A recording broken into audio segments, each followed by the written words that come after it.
Hi guys, good morning. Audible to all, can you guys all hear me? If yes, can I see a quick confirmation in the chat box? Everyone audible? All of you? Yes, everyone else?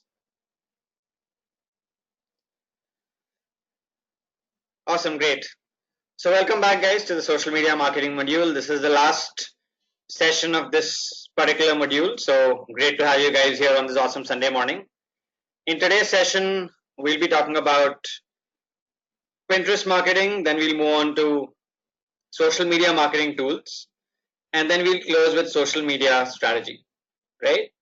So before we get started, do any of you have any questions from the previous session? How many of you have any questions from any of the previous sessions, not just the previous session? Anyone with any questions from any of the previous sessions?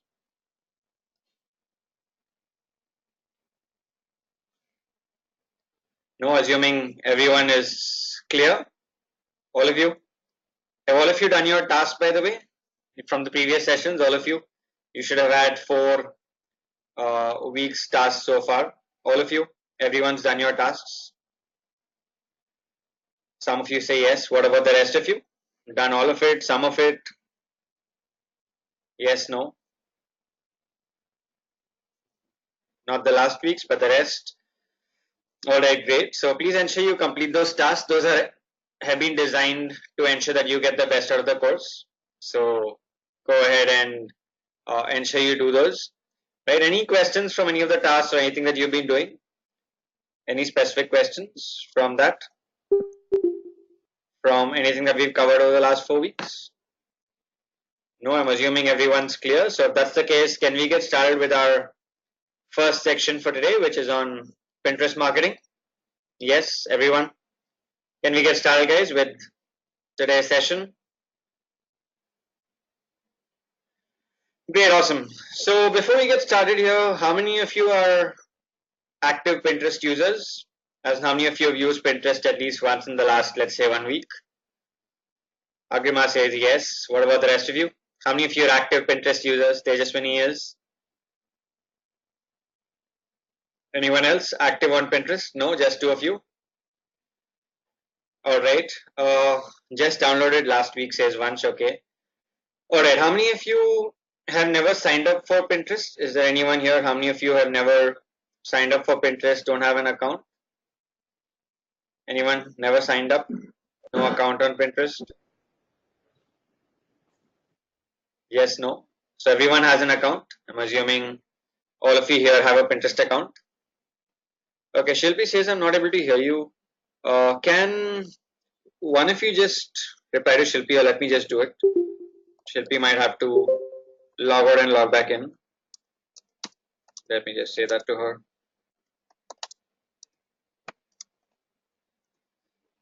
Okay, perfect. Great. So I'm assuming here everyone here has a Pinterest account. All of you have at least explored Pinterest at some point, right? So let's, okay, some of you say no. So Srinivas says no. Sayali says no. All right. Great, that's okay. What I suggest you do is create one and explore it. I'll take you through it anyway. So I'll take you through it right from the basics so you understand what the platform is all about. Right, for those of you who are active on Pinterest, or for those of you who know what Pinterest is about, what do you think it is? If I would ask you what is Pinterest used for, or what is Pinterest, what will you tell me? So for those, let's say somebody who's never been to Pinterest comes and asks you, what is this Pinterest thing? Right? What happens on Pinterest?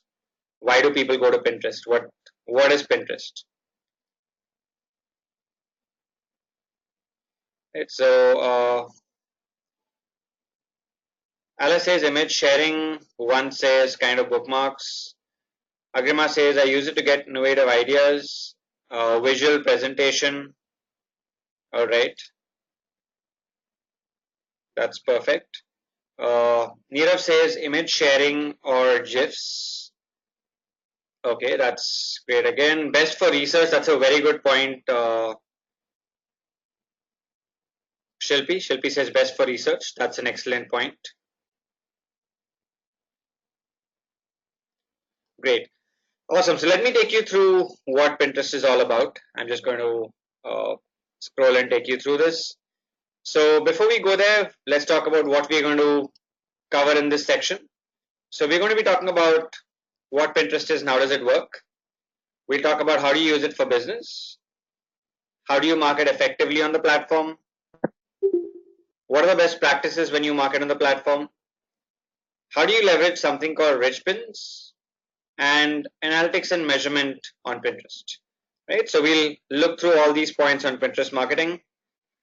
Uh, Coming to the first lesson, which is on introduction to Pinterest, like most of you said, right, Pinterest is basically a visual bookmarking tool that helps you discover and save creative ideas.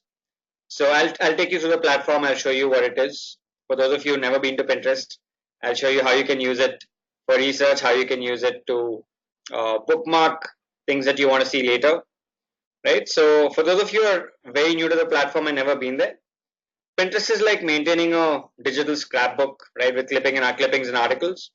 So if all of you, I'm sure all of you at some point when you were kids, at least those of you who grew up in the 90s at least, or before that, uh, you would have found, let's say, articles in the newspaper or magazines useful. You would have clipped it out or cut it out, put it in a file or stuck it in a scrapbook. How many of you did that as kids?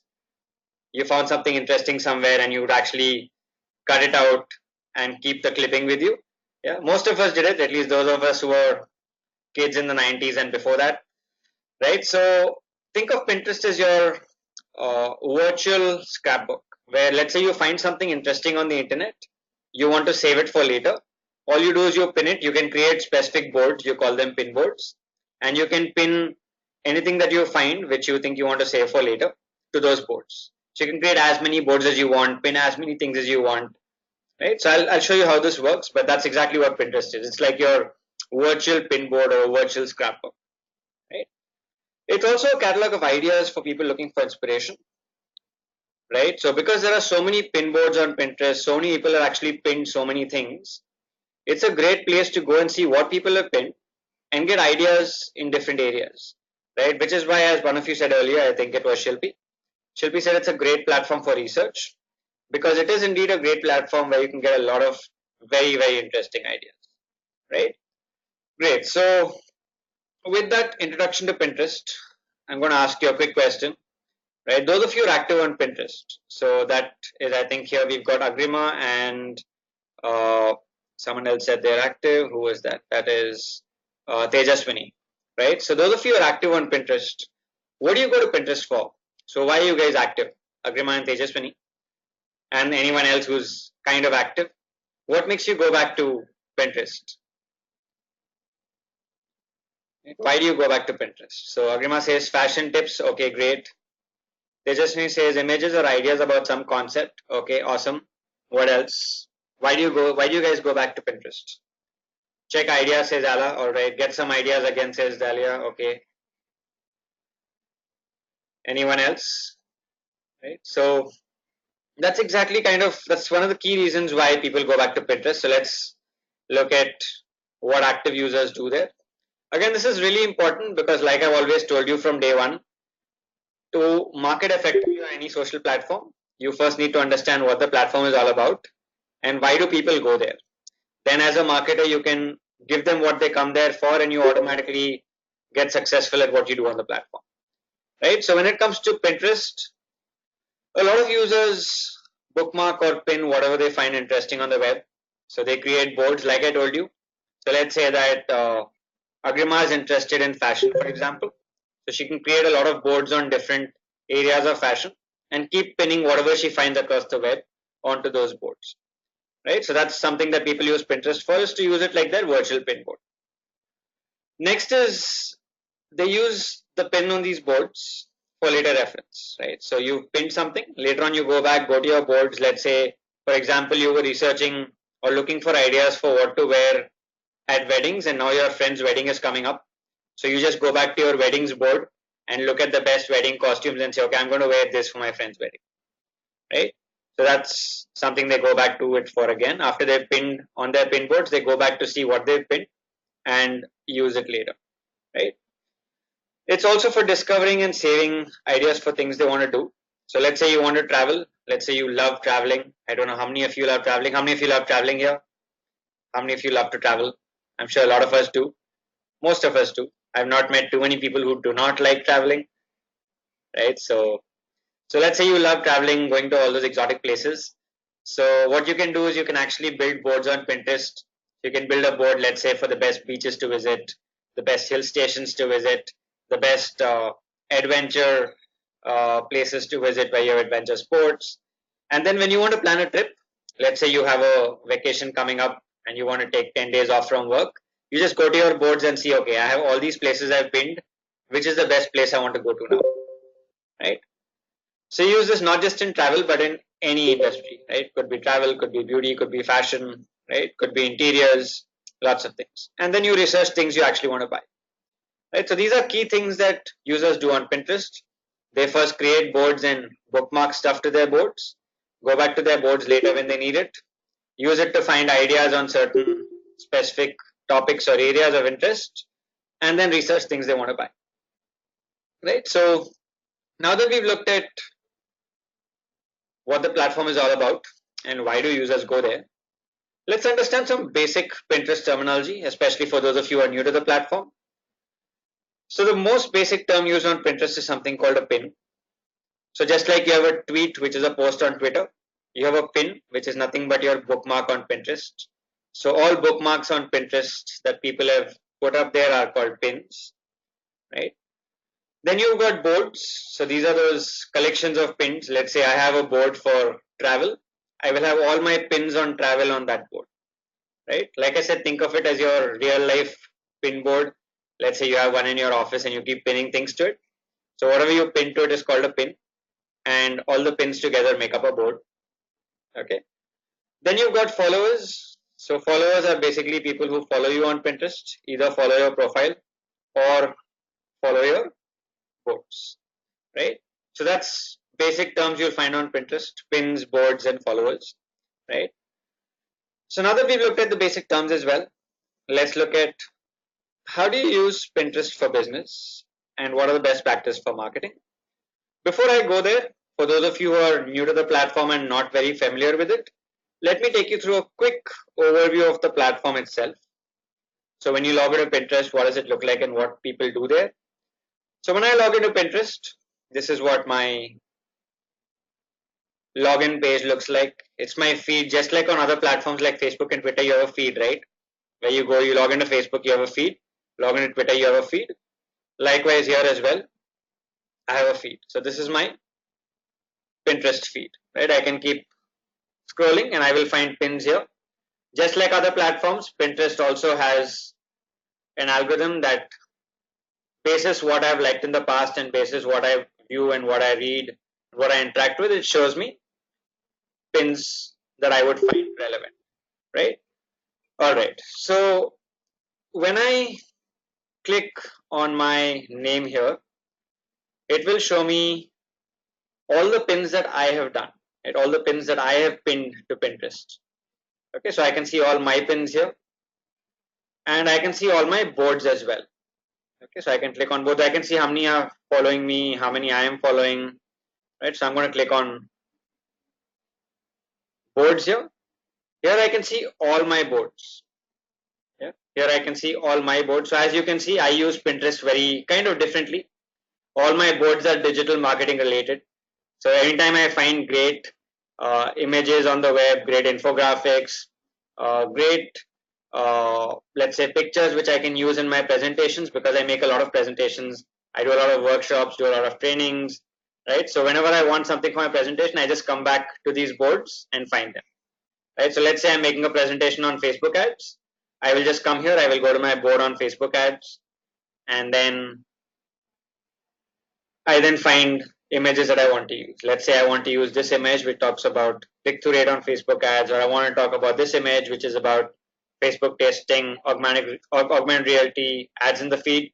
I can pick it up from here, right? So this is how I use it personally, but different people use it differently. So for example, a lot of my friends use it to create boards on travel, on fashion, on beauty, or things they're really passionate about. For me, I'm passionate about digital marketing. So you can see all the boards here are related to my passion area.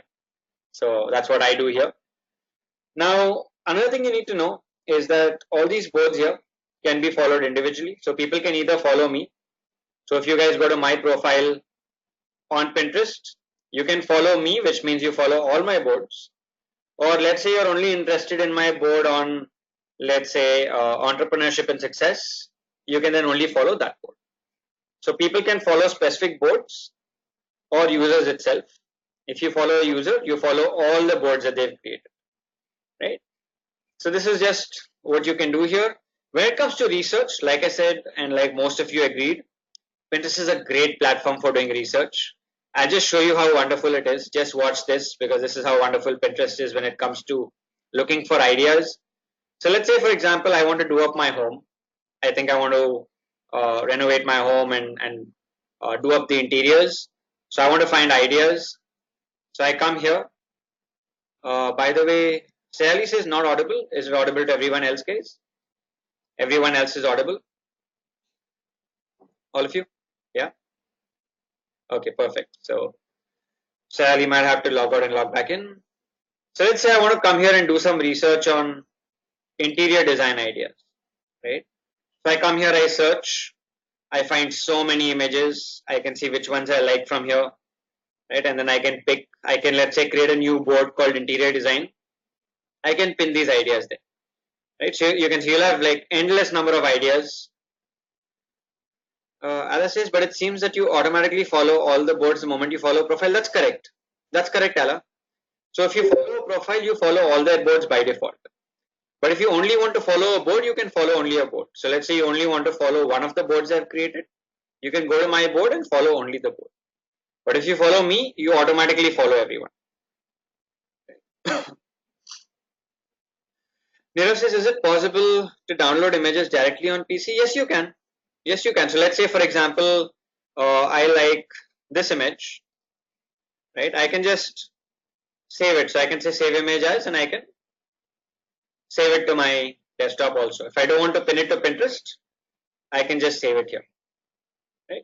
Got it, Nirav? Does that clarify? Okay. All right. So what makes Pinterest as a research platform even more powerful? And this is what is the most powerful part of Pinterest. Watch this. Those of you who have never used this, even if you're active on Pinterest, it's one of the most powerful aspects of Pinterest. Right? Let's say, for example, in this image, I really like this chair. I think I want to buy these specific chairs from my house.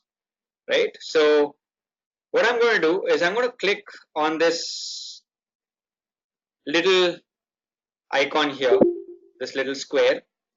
Once I click on that, so you can see this, Pinterest automatically finds something called visually similar results, right?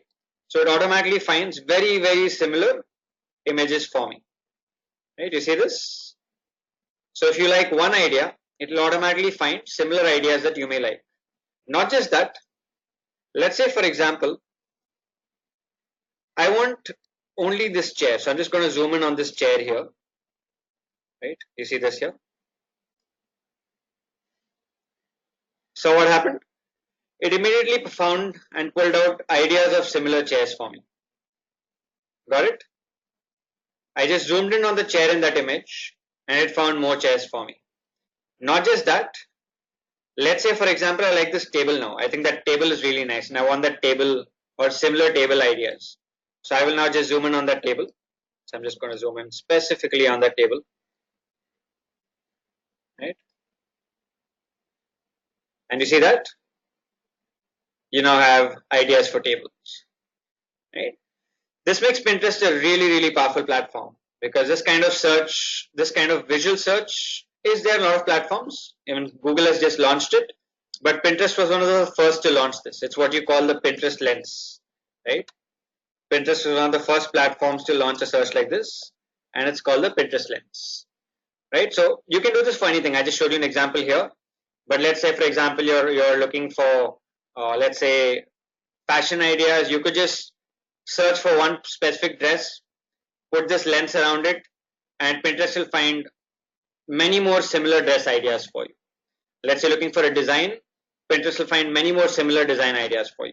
And all instantly. You saw how instant this was? The moment I changed this, it all changes, right? The moment I change, let's say to this, you see all the pictures. It even probably pulls up, let's say the design here. But if I focus on the chairs, it immediately will start pulling out chairs form, right? So you can focus the lens on whatever you want, and the lens will automatically find similar ideas for you, right? So this is what makes Pinterest a really, really powerful research platform, right? Great. So now that we've seen a quick idea of what Pinterest is and what you can do there and what users actually use it for, let's move on to understand how do you use it for business, right?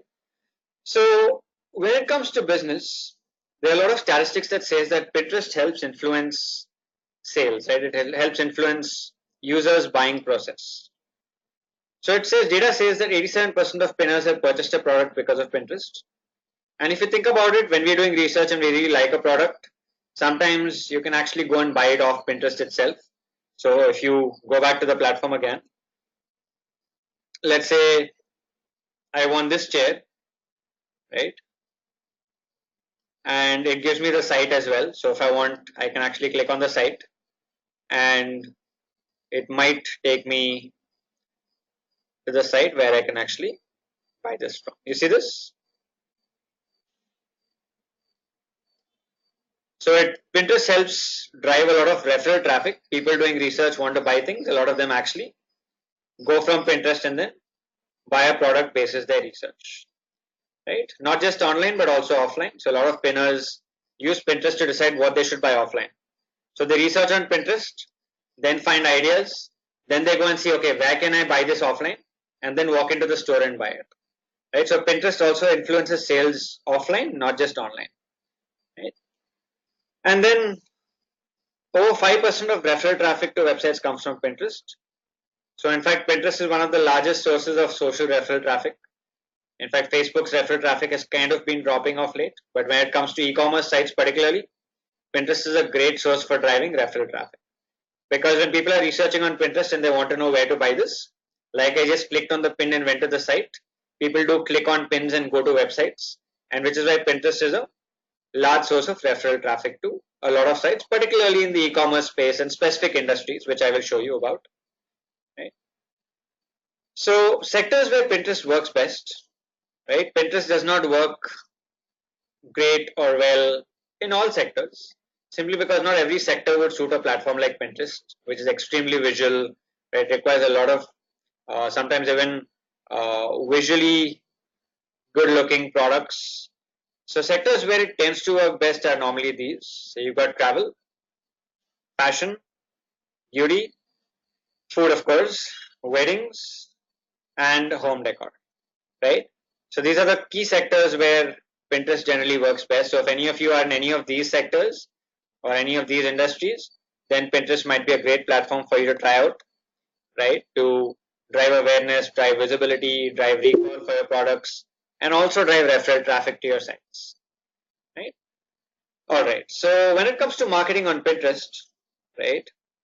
You always start with choosing your goals. Like I've always told you, before you start marketing on any platform, always first understand and detail out what your objectives from the platform would be, right? So would it be building awareness, right? Do you want to improve engagement? Do you want to increase clicks or drive referral traffic to your site? Or do you want to turn people who are pinning your products into buyers? Do you want conversion? Once you pick your objectives, then you'll be able to create a strategy which is relevant to these objectives, right? All right. So how do you set up a Pinterest business account is what we look at next. So all of you have Pinterest accounts except for a couple of you said you don't. When it comes to using Pinterest for business, you have to convert your Pinterest account to a business account. This is very similar to what we talked about last week when we talked on Instagram, right? So all of you remember last week in the Instagram session, we talked about how you need to convert your Instagram profile to a business profile. All of you remember that? Yeah, everyone does. Okay, so why did we do that? What was the reason we converted our Instagram profiles to business profiles? Why did we say we would need to do that? What is the reason behind it? What's the reason behind it? Analytics and insights. Yeah, that's perfect. So It gives us analytics, helps us get a lot of insight. So that's perfect. All of you remember that. And it's the same thing for Pinterest as well. So you do a lot of work on Pinterest, right? Let's say as a brand, you're doing a lot of pins, you have a lot of boards. Obviously, you need to measure what you're doing, right? You need to measure the impact of your efforts. So that's exactly why you need to set up a business account. So all you need to do is go to business.pinterest.com. That's the link. Just go to business.pinterest.com and you can either join as a Pinterest business itself, or you can just convert your existing profile to a business profile. You can do either one. You can choose any one of these and do that. So she says for a Pinterest business profile, we should choose our brand as the account name or our own name. No, you choose the brand, obviously, not your name. You can choose your brand. So I'll show you a couple of brand pages on Pinterest. So they all have their brand names, right, Srishti? So always when you're creating a business profile on most of these platforms, use your brand name. Even Instagram, by the way, when you're creating a business profile on Instagram also, you would use your brand name again on Instagram as well, right? Does that clarify, Srishti? And everyone else as well? Srishti says, but like in Twitter, we were advised to use our own name. Not really, Srishti. No, not really. No, I don't think I said that. Did I say that? If I said that, no, that's not what I meant. If I don't think I've said that in that session. But on Twitter, let's say, for example, uh, let's say, okay, I'll give you an example. So my name is Rohit, right? And let's say my company's name is Digital Vidya, right? So I will have Rohit will be a personal profile everywhere. So I have a personal profile on Facebook. I have a personal profile on Instagram. I have a personal profile on LinkedIn, on everywhere, Pinterest, whatever, Snapchat, right? But let's say for DV, if I want to create a profile or a page, I would create a separate presence across all platforms, right? I would create a Digital Vidya handle on Twitter. I would create a Digital Vidya handle on Instagram. I would create a DV page on Facebook, a DV page on LinkedIn, right? A DV profile on Pinterest, right? Got it? Everyone else and Srishti as well. If you have a brand, then it's always good to create it in your brand name. Okay. Srishti, does that clarify? Yeah. Okay. All right. So the first step is doing this, which is converting your Pinterest profile into a business account or setting up as a business itself, right? If you have a brand, then you set up a page in your brand name itself, right? Then you would go to your settings after you create a business profile. You would click on this little image of yourself or your brand logo in the top right corner. Click on settings. In your settings, it will ask you to link your website to Pinterest. I will tell you a little while later why this is important. Because when you do this, in analytics, you can get information on how many people are pinning images from your website. So somebody is going to your website and saving something to Pinterest. Pinterest will give you the data once you link your website to Pinterest, right? You can also use a lot of other interesting Pinterest features like rich pins, which I will talk to you about. So if you want to use Pinterest for marketing more effectively, always ensure that you link your website to Pinterest in the settings. Okay. All right. So once you do this, once you confirm your website, it'll give you a code that you paste in your website. You'll have to do that. You can send this to your tech team or your software development team, the person who manages your website. They will put this tag in your website and then your website will get linked, right? Great. So what I want you guys to do today, for those of you who have not set up a Pinterest profile for your brands yet, is once you go back after today's session, is convert your brand Pinterest account into a business account and then link your website to it, right? For all of you who have a brand presence or want to have a brand presence on Pinterest, if you think Pinterest is a relevant channel for your audience, then this is an activity for you guys today, right? Once you go back, one of the activities, you have others as well. Right? All right. So when it comes to Pinterest marketing, let's look at some best practices. But before I go into these, is everyone clear at the moment? As of now, is everyone clear?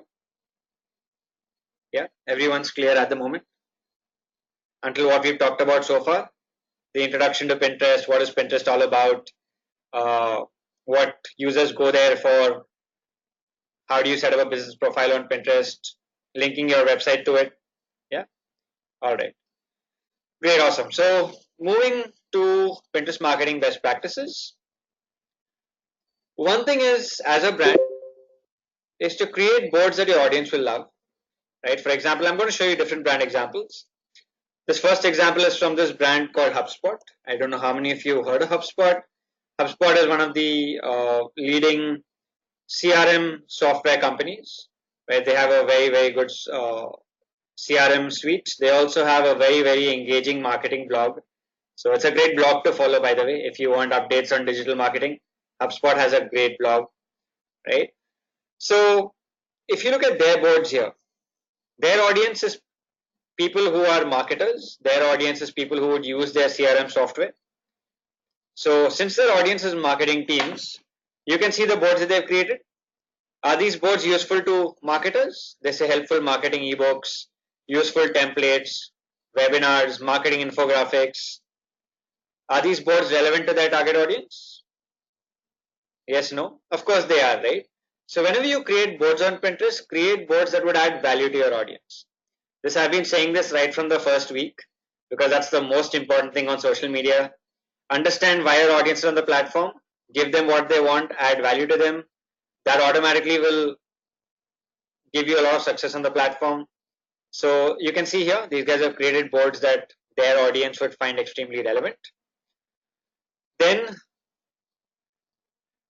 another example here, this one is from this site called Wed Me Good, which is an Indian wedding planning website.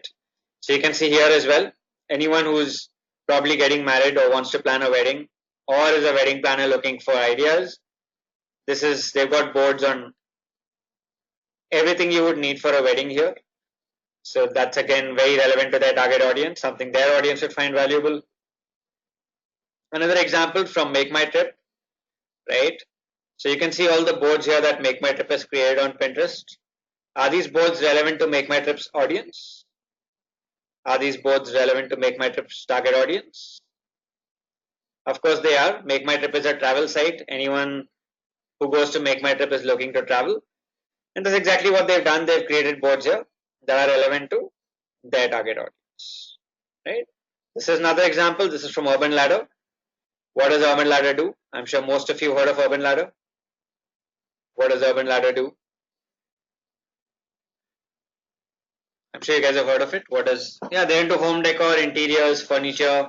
Yeah, they sell furniture online, right? That's what they do. So do you think these boards are relevant to their audience? Are they relevant? Of course they are, right? Because anyone who wants to buy furniture or is looking for ideas to do up their house would view these boards on Pinterest, right? So that's just examples from different brands, different industries. So I showed you one from travel, one from weddings, one from interiors, right? One from B2B as well. So sometimes you guys ask me, well, can we use it for B2B? Well, this is a B2B site. HubSpot is completely B2B, right? So you can see a great example of how even a B2B company here has used Pinterest very effectively, right? All right. So for taking the Urban Ladder case here, let me just go back to Pinterest. I'm just going to go back here and go back from the visual search. So I'm just going to go to Urban Ladder here.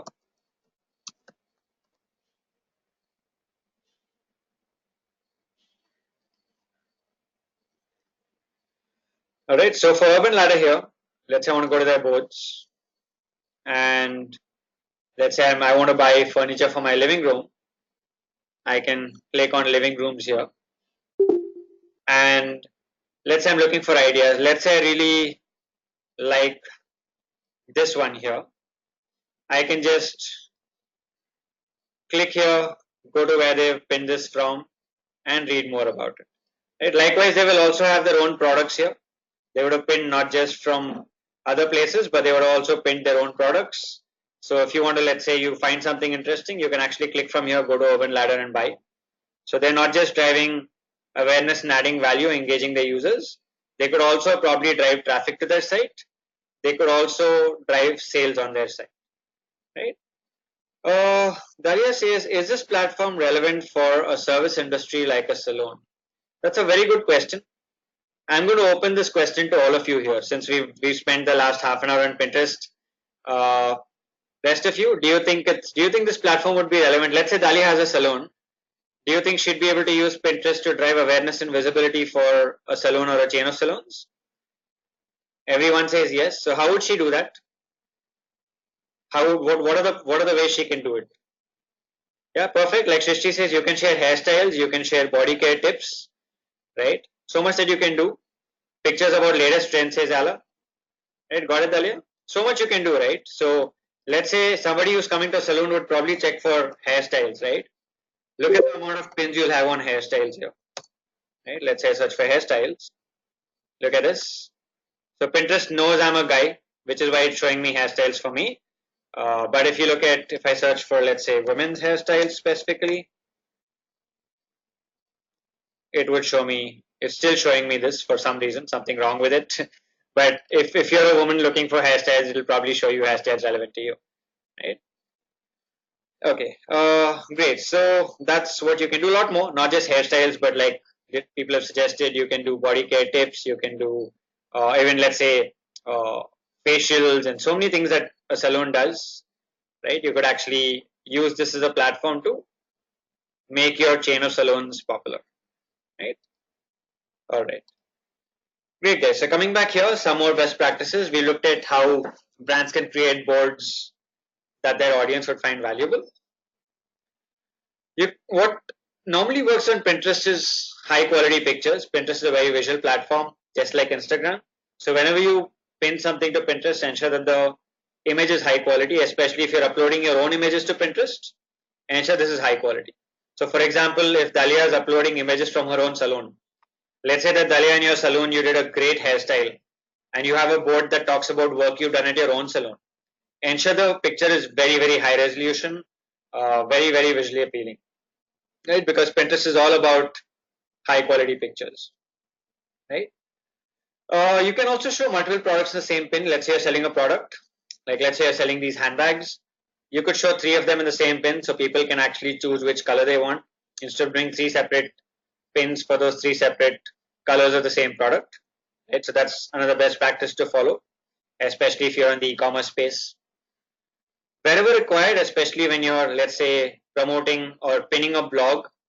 Let's say that you wrote a blog on your site and you want to get traffic to your blog from Pinterest. Let's say somebody is searching for, let's say, beauty samples on Pinterest, and you want this to show up. You could use text overlays so people can actually, they know what to expect when they click. So when they click on this, they know that they'll probably go to a site which will help them get amazing beauty samples every month, right? Likewise for pets. So if you're researching something on how do you be a great pet parent, then you would stumble on upon this and you would click, probably go to the blog and read it. So if you're trying to use Pinterest to drive traffic to your blogs, then always ensure that you use text overlays on your pin so people know what to expect once they click on it. Right? The other thing on Pinterest is what you call optimizing your pin descriptions. Right? So just like other platforms, when somebody's searching on Pinterest, you want your pins to be found, right? So taking the same case we just took now, which is Dalia's case. So let's say Dalia has her salon on Pinterest, and whenever someone is searching for, let's say, hairstyle ideas or specific hairstyle ideas she wants to be found, what would she do? She would then optimize her pin descriptions. So whenever you upload a pin to Pinterest, so let's say Dalia is uploading a pin or a picture of something she did at her salon, she would then write a detailed description of her pin that would help it or help her be found when somebody is searching, right? So that's something you do, is always what you call SEO on Pinterest, so optimizing your pins to ensure that you are found.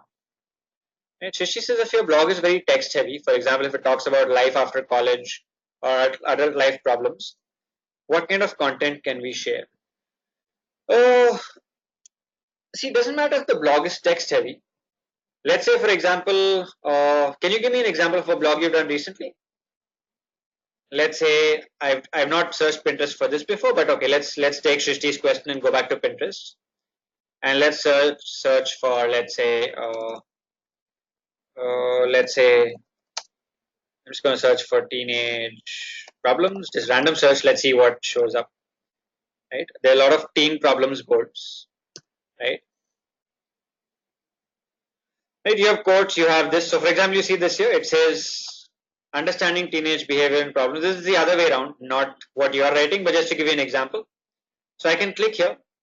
This is a parenting blog. So this is a mom probably writing about how do you understand teenage problems. So you can see the blog is again very text heavy. It's quite text heavy. You see this here? It is a text heavy blog. But all this person has done is created an image with a text overlay and said understanding teenage behavior and problems and how to handle them. Right. So what you can do, Shrishti, is for all your blogs, even though there might be a lot of text on it, very text heavy blogs and detailed blogs, you can just create an image, let's say on Canva in a Pinterest optimized size, give an overlay to it, search optimize it, and then pin it to your board, which could be on, let's say adolescent problems. Right. Does that clarify, Shrishti, on how you could go about it even if you have a blog? Right. So this is also a blog and she's done it this way. Right. All right. Great. So you also optimize not just your descriptions, but also your boards. Right. So whenever you create a board on Pinterest, give it a description so people can actually find your boards when they're searching. Right. So this is really important, optimizing your pin descriptions and your Pinterest boards. Likewise, you can also showcase your featured boards. So if you saw when I went to Urban Ladder now, let me go back to, I think it was this one. Let me just type it again. So if I go back to Urban Ladder's profile, you see here they have something called featured boards. So whichever boards they want to show on top, you can actually choose and customize which boards you want to show on top. Right. So you can see here they have, these are their featured boards. They have bedrooms, they have dining rooms, living rooms, Urban Ladder designs. Right. These are the featured boards. So you can choose which out of all the boards you have, which boards you want to show on top of your profile. Right. So as a brand, you can do that. You can showcase your featured boards. You can also share your boards using something called Pinterest pin codes. Dalia says how? Oh well, Dalia, just go to your own boards. So I'll show you. Just go to your own board. So hang on. Let me go to a board that I have. Right. So I can click, let's say, on this board. Right. And I can then organize and add to my feature. Give me a minute. Let me just, it used to be here. They moved it to their homepage. Give me 1 minute. I'll show it to you. Before I show you that, you can also share your pin boards using something called codes here. So hang on while I show you this. So if I click on this share here, right, or here, sorry, just hang on. They moved this from here. Just give me 1 minute while I pull this out for you.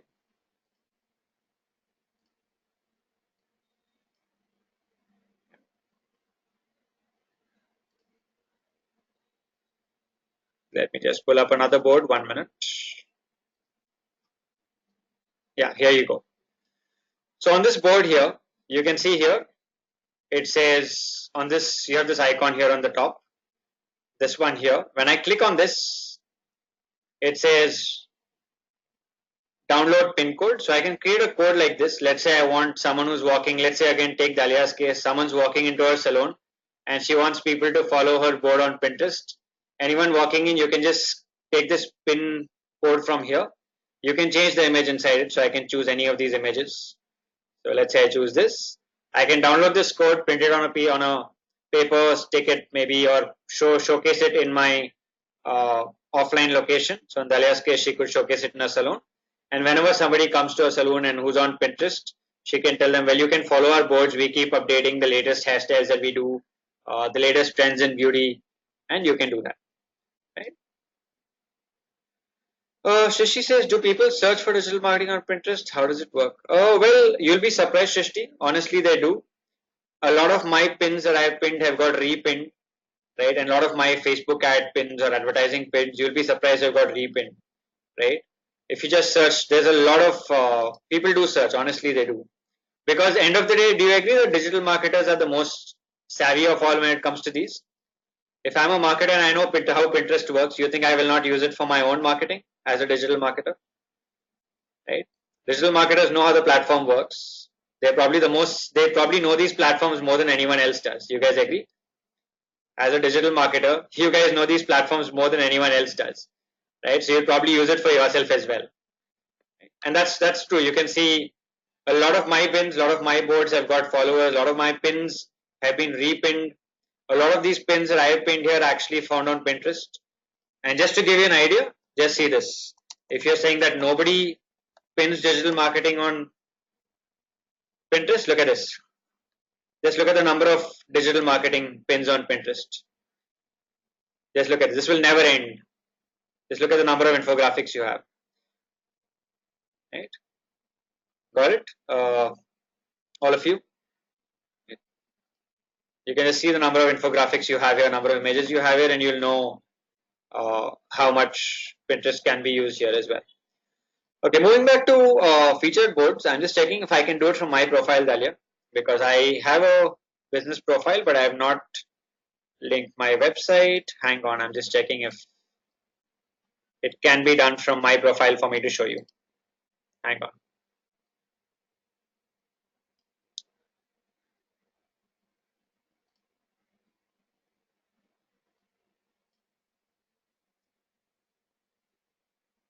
Says latest boards. I don't think it can be done from a personal profile here. Dalia, just give me a bit. Let me just check and see if I can do it from my profile. So probably I'll give this to you in the Q&A. Is that fine, Dalia? Let me come back to you with this in the Q&A. Yeah, because I think you'll need a brand profile to do this, but let me come back. Right. All right. She says, do people search like something like adult problems? I don't know. You can try and see when you search. You can see if the auto suggest shows you anything relevant.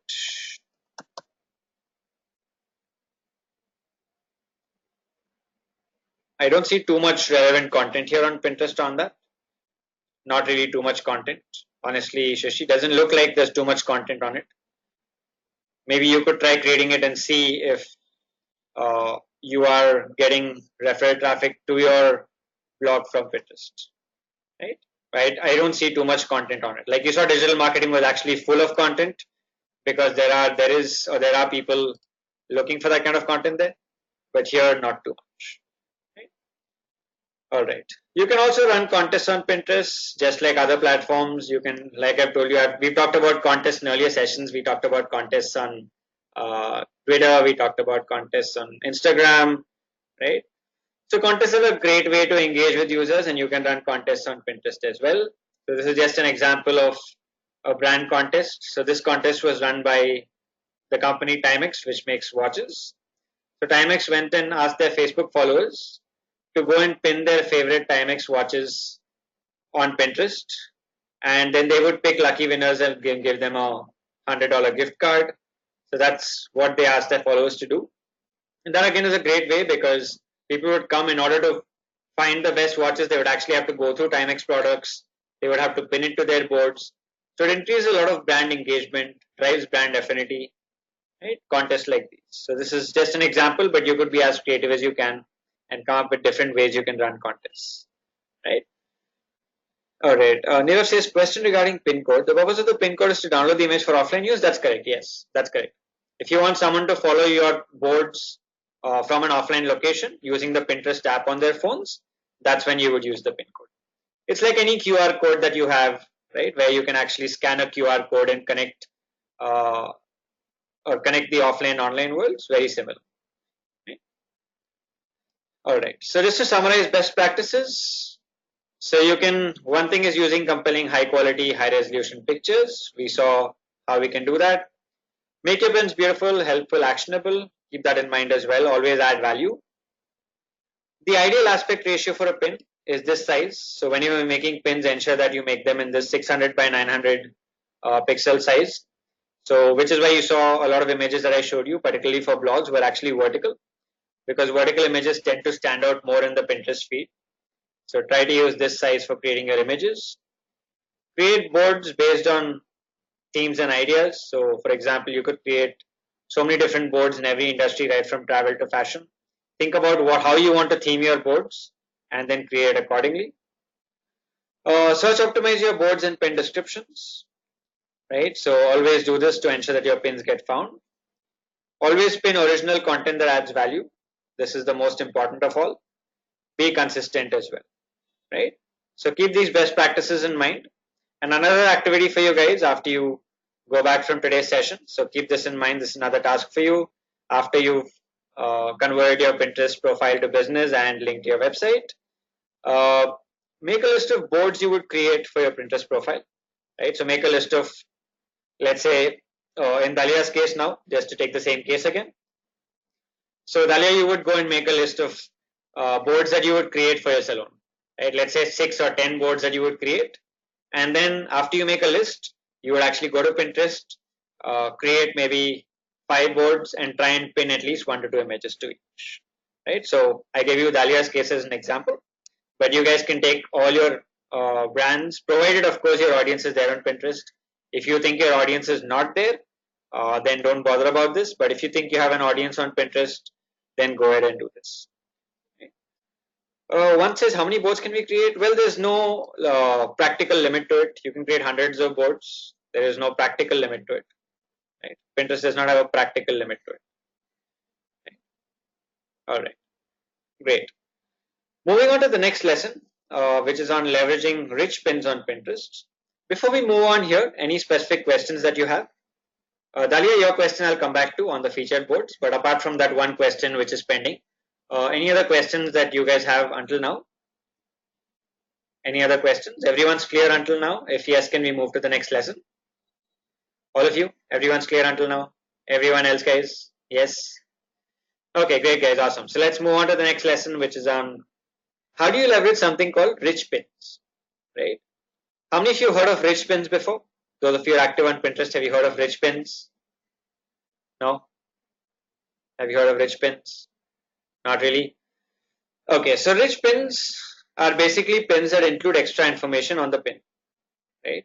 So apart from just having the picture and the text that you've given, it will also include extra information.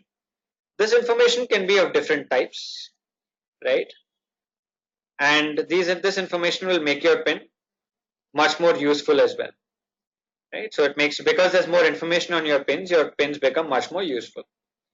Now let's look at what are the different types of rich pins, right? So you have something called article pins. So these pins will include the headline, the author, the story description, and the link. So let's say you have a blog. So let's say in Shrishti's case, if Shrishti wants to promote her blog, she can then use these article pins, where apart from having the image, the pin will also include the headline from the article, the author, whoever wrote it. It will include a description of the article and a link where people can click and go read the blog. Right? You have product pins. So let's say those of you are in the e-commerce space. If you are building a presence on Pinterest, you can have your products include the real-time price from your website and where they can click and buy it from. So the price from your website in real time will get pulled onto the rich pin here. I will show you how this is done. Then you've got recipe pins, right? So for those, if any of you have a blog where you talk about recipes, then you can actually have the pin on Pinterest showing not just the image, but also the ingredients, cooking times, and serving info, right? And then you have app pins, which is for basically mobile apps. So if you have an app for your business and you want people to install it, you can add an install button where people can click and go and download the app. So let me show you examples of each of these 4 types of rich pins. Let me show you examples of these. So the first one is article pins. So this is what it will look like. It will say article from this site. It will give a brief description of it. It will give a call to action button saying you can read it. So your article will look like this, where you'll have a button, you will have the author, where did it come from, you'll have a brief description. So these make your pins look much bigger, take more space, and be more prominent as well. So the chance of people clicking on your pins and coming to your website is much higher. Next is product pins, right? So you can have a product pin which has the price which is being pulled in real time from your website. So it has the price and the availability details. It will also tell you where to buy, so you can actually click, visit the site and buy from there. Right, so this is for you guys in the e-commerce space. Then you've got something called recipe pins, right? Recipe pins are when you have a recipe blog and you're posting recipes to Pinterest. Apart from just the image, it will also show you, like I said, the list of ingredients, cooking times, and serving info. Right? How many will it serve? What are the ingredients, and how long will it take to cook? All that will be there on the pin itself. And if you again, it makes your pin bigger, more prominent, and the chance of people clicking and coming to your site is much higher. Right? Then you have app pins, like you can see here. This adds an install button to download the app. So you have the install button. Right, so those are the 4 different types of rich pins that make your pins more prominent, more valuable to users. Which brings us to the next question. How do you get these? Right? How do we do this? How do we, if we want to create these rich pins for ourselves, how do we create it? Right? Are they paid? No, they're not paid. You don't have to pay for these. Rich pins are not paid. Pinterest gives you these features free of cost. How do you do it? Is you first have to add some what you call metadata to the content on your site. So by the way, you cannot use rich pins until you link your website to Pinterest. You remember earlier I told you have to link your website to Pinterest for 2 reasons. One is you will get more analytics from your website, and second is you can use rich pins. If you don't link your website to your Pinterest profile, then you will not be able to use rich pins at all. Nirav says, so rich pins pull info from web links? Yes, that's correct. That's correct. Rich pins are actually pulling info from your website. Otherwise, how do you think the pin will know what is the current price and availability of a product on your site? Right? It's pulling in real time from your site, right? So if you don't link your website to Pinterest, you will not be able to do this, right? Or how will, when you publish a new article, for example, and you pin it here, how will Pinterest know who the author is and what the description is, right? All this pulls from your site, which is why you first have to link your website to Pinterest, and then you have to add something called metadata, right? So for this, you might need some technical help. You might not, all of you might be able to do this yourselves. You might need some technical help. Though if you're using a WordPress website, those of you who have a WordPress website or a WordPress blog, there's a plugin called the Yoast SEO plugin, right? This will be covered in the SEO session as well. So this is a plugin for WordPress. Those of you using WordPress, you can just use this plugin and enter this data there, right? So those of you who don't have a WordPress website, you might need technical help. So you can actually just Google for add rich pins to my site. It will give you what needs to be added. You can send that link to your website developer and they will add the required data to your site, right? After you do that, you can then, what you say, you can validate and check if you've done it correctly. So after you've done this, if you want to check if you've done it correctly, you can just go to this link. So I'm just clicking on this link now. So you guys have this link in your presentations as well. So you can go to this link here, which is the RichPins validator. I don't know why it's asking me to log in again. Hold on, guys. Oh yeah, here it is. Yeah. Okay. Right. So you have something called a RichPins validator. You can just enter your website URL here and click on validate. It will tell you if you've done the entire process correctly. Right. So this is the process here. This is the process. You can just read this. I'm just going to give you this link. So you can go to this link, follow this process. Like I told you, if you're using WordPress, you can use the Yoast SEO plugin. If you don't use WordPress, you might need technical help. So ask the person who did your website. Just give them this process to go through. And once they do this process, you can then show rich pins on your site. Right? You can also validate and check if the process has been done correctly by entering your website URL here and clicking on validate. It will tell you if it has been implemented correctly or not been implemented correctly. It's basically like a testing tool. You can just test here. Right? Alright, so that's rich pins. Like I said, they are great ways to make your pins more useful. to users on Pinterest, right? Moving on to the last lesson on Pinterest, which is Pinterest Insights and Pinterest Analytics. Like every other social platform, you need to know out of all the effort you're putting in, what kind of results are you getting. You've created so many boards, you've applied, you've search optimized your pins, right? You've linked your website and you are now using rich pins. But you want to know what are you getting out of it. Are you engaging people? Are your objectives being met? Are you getting traffic? Right? So Pinterest Analytics gives you this. I'm going to take you through a live demo of this rather than show it to you on the deck. I will take you through a live demo. So going to Pinterest, I'm just going to go here. And on my Pinterest here on the top left corner, you see something called Analytics. So I'm going to click on Analytics and click on Overview here. By the way, you'll only have this if you have a business profile. You will not see this otherwise. So here I can see an overview of my Pinterest Analytics. I can see my Pinterest profile. How many impressions am I getting daily? You can see I'm getting about 59 impressions every day. 47 people are viewing my profile every day, right? I get about 3068 viewers a month.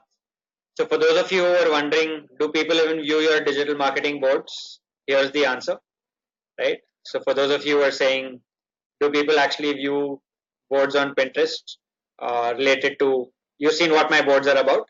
So this is the numbers here which says that I get about 3000 people viewing my pins every month, right? So you can, and there are lots of bigger sites out there with a lot of great digital marketing content. So they must be getting a lot of views as well.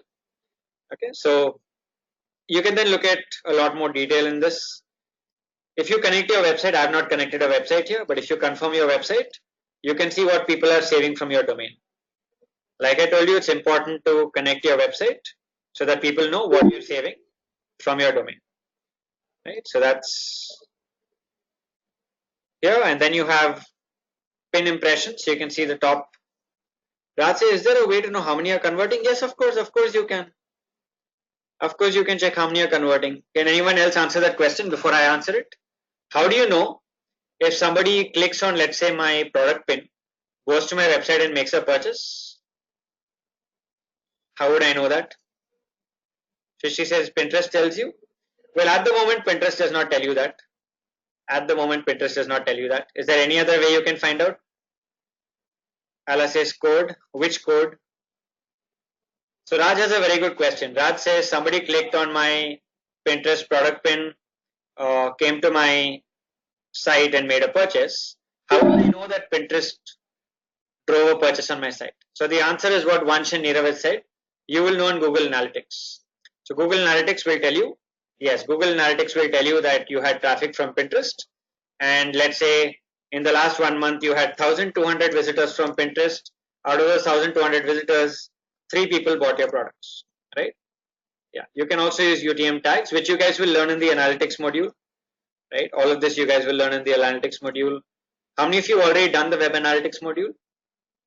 How many of you already done the web analytics module? Some of you have. Okay, I think that's why. So those of you who answered the question have actually done it. So Vansh and Nirav who answered analytics and talked about UTM parameters have done the module. Those of you who have not, you guys will learn about it in the module. You'll learn how you can track in analytics if somebody is converted from a specific source. Right? So does that answer your question, Raj? Does that answer your question? Yeah. All right, awesome. Great guys. So coming back to analytics here, you can check if anyone has saved something from your website here. You can also check what are my top pin impressions. So which pins of mine have got the most impressions in the last 30 days. I can also click here on more here and I can check more data, more detailed data over a certain period of time. Let's say I want to see over the last, let's say from May to today, in the last 3 months, for example, how many impressions have I got, which have been my top pins, which have been my top boards. So which boards have got the most impressions? So you can see my SEO board has got 300 impressions, my AdWords board has got 300 impressions, Likewise, my content marketing and marketing research boards. So I can see here which boards of mine are doing well. I can focus more on them. I can see which pins of mine are getting the most impressions, and then I can focus more on creating similar pins. Right? So that's what Pinterest gives you data on, which is what content of yours is working, right? What boards of yours are working the most. So you can focus more on those boards and those types of pins. Right? Likewise, I can also look at audience data. So I can look at where is my audience coming from, what is my audience demographic. So if I want to see, for example, again, same last 3 months. So from May to August, for example, how many viewers have I got? So I've got average about 3,000 viewers a month. I can look at where are my viewers coming from. So I've got about 1,000 out of those 3,000 coming from India, and the remaining coming from the US, UK, and Europe. I can look at the gender of my audience. I can look at the language that my audience speaks. By the way, Pinterest is the only platform that has a gender bias. So about 70% of Pinterest users are female, balance 30% are male. It's one of the only platforms that has a large gender bias with many more females in the platform than males. And you can see that here as well. Even for my audience here, there are more women than men because that's how the platform is. The platform is more uh, or has a much larger female audience, right? Great, guys. So with that, we've covered all that we had to on Pinterest, right? Do you guys have any questions on Pinterest before I wrap up with Pinterest? Let me just do a wrap up on what we've talked about in the last hour on Pinterest. So we've talked about what Pinterest is, how does it work? We've looked at how to use it for business. We've seen how do you market effectively, what are some best practices, how do you leverage rich pins and analytics and measurement, right? So any questions on Pinterest overall? We've looked at how do you market on Pinterest and how do you use it effectively depending on which industry or sector you are in. So any specific questions on Pinterest, guys? Any specific questions on Pinterest at the moment? No, everyone's clear? All of you? Can I see a quick yes if everyone's clear? All of you are clear? If yes, can we move on to our next section for today, which is a very, very interesting section. So the next section is basically on social media marketing tools, right? So let's move on to this section. So we'll start with this section. We'll look at a couple of tools and then we'll take a break in the next 20 minutes and then we'll come back and continue, right? Great, guys. So we look at a lot of tools that will make your life as a social media marketer much, much easier, right? So I'm going to start with a very popular tool, which is called Buffer, right? Which is a social media scheduling tool, right? It's a social media scheduling tool. Now, how many of you have used Buffer before? Anyone here who has used Buffer before? Anyone here who has used Buffer before?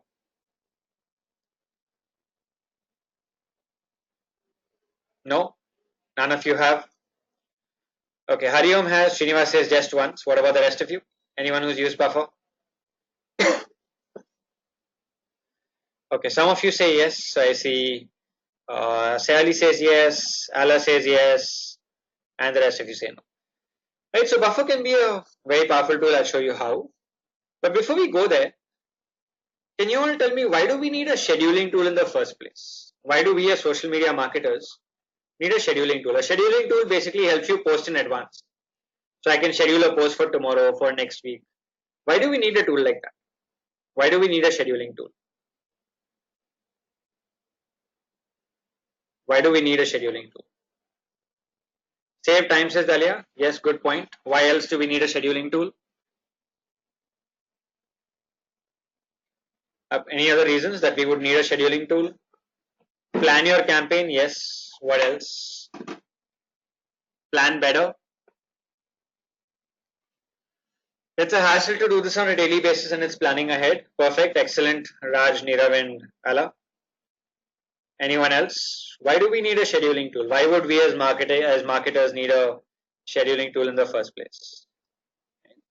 All right, so let me give you why we need this. You guys have kind of given some good points. Let me summarize it for you. Raj says you may want to hit all the sites in one go or in a phase manner. Good point again, Raj. Excellent. So let me give you the key reasons why you need a scheduling tool here. The first thing, let me explain with an example. Let's say that for my specific pages on social media, I know that posting at a certain time works for me. Right? Let's say that for my client page, I need to post it, let's say, 1 in the afternoon every day. Right? Let's say that 12:30 to 1:30 is my lunch time. Am I going to leave my lunch halfway, go back to work, post, and then go back to lunch? Doesn't make any sense, right? Doesn't make sense. I know my time is 1:30. All I do is I use a scheduling tool today. I will schedule it for, let's say, 1 or 1:30, and the post will go out at that time automatically. Likewise, let's say I'm sitting in India and I have a client in the United States, and for that client, the best time to post happens to be at 2 in the morning India time. Do you think I'm going to get up from sleep, set an alarm for 1:45, get up from sleep, post at 2 o'clock, and then go back to sleep again? Sounds ridiculous, right? Makes no sense again. So all you do is again use a scheduling tool. You can schedule the post for any time, sleep peacefully, eat peacefully, and do your other work peacefully, and the post will go out on time. Right? That's one, is to ensure that you can post at the right times without having to disrupt your schedules. The second thing, it helps you plan and be more effective in your work. It helps you be more productive as well. Let me give you a scenario. Let's say I've already created content for my Facebook page for the next, let's say, 10 days. I have 5 posts created for the next 10 days. I'm going to post every alternate day. Which is a better approach? So approach one is I would go every other day to Facebook and post that specific update for that day. Option or approach number two is I would sit today, spend like 20 minutes and schedule the 5 posts for the next 10 days once and for all. So that I don't have to go and do it on individual days. I can just monitor that it's gone. Which is a better approach? Which do you think is a more productive approach? The first or the second? Which is a more productive approach?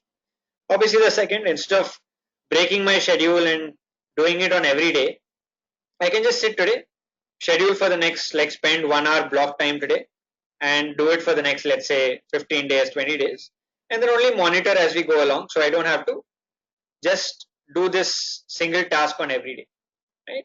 So this is where we need scheduling tools, and one of the most popular scheduling tools available there is a tool called Buffer.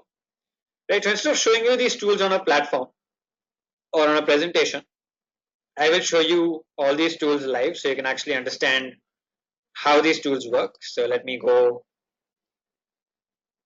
back to my browser and I'm going to go to Buffer. So for those of you who've never signed up for Buffer, all you do is go to buffer.com. So hang on for a minute. I'm going to go to buffer.com. So that's the site for you guys. So all you need to do is go to Buffer and you can click on sign up for free. Once you click on sign up for free, it will ask you to sign up with either Twitter, Facebook, or LinkedIn, or you can use an email password and sign up. So you can sign up with any of these. After you sign up, once you sign up with any of these platforms, you will see a screen that kind of looks like this, right? So the screen will kind of look like this. And here you can click on this connect more profiles and pages. So after you signed up, you can come and connect a social network. You can connect up to 3 social networks for free. So in the free account, you can connect up to 3 social networks. Right? So you can connect, let's say, your Twitter, your Facebook page, LinkedIn profile or page. Right? You can connect these. You can connect Instagram. Pinterest is only available in the paid version. Right? So you just click on connect. Once you click on connect, it will ask you to authorize by logging into that platform. And once you do that, it will connect your social networks to Buffer. It's a simple process, only one time you have to do this. So go to buffer.com, click on sign up for free. Once you sign up, come here, click on connect profiles and pages, and then connect the pages that you want. You can connect up to 3 in the free version. Right? If you want to connect more than 3, you'll have to pay. Okay. Great. So now that you've connected, which is the initial one-time setup, Raj says your passwords are saved here. No, your passwords are not saved here. You're just giving access to your Facebook and Twitter. Right? You're authorizing Twitter or Facebook or LinkedIn or Instagram or Pinterest to give access to Buffer. Right? So Buffer can access your Facebook or Twitter or LinkedIn or Instagram and post for you. Right? All right. So once you do that, once you connect, which is a one-time activity, you can then start scheduling. How do you schedule is very simple. So you can click on whichever platform you want to schedule to. Let's say I want to schedule to, right? Let's say Twitter for now. So I'm going to click on Twitter. I can then see a box here that says what you want to share. So I can just click here. I'm just going to type, let's say, welcome to social media marketing. Right? I'm going to do this.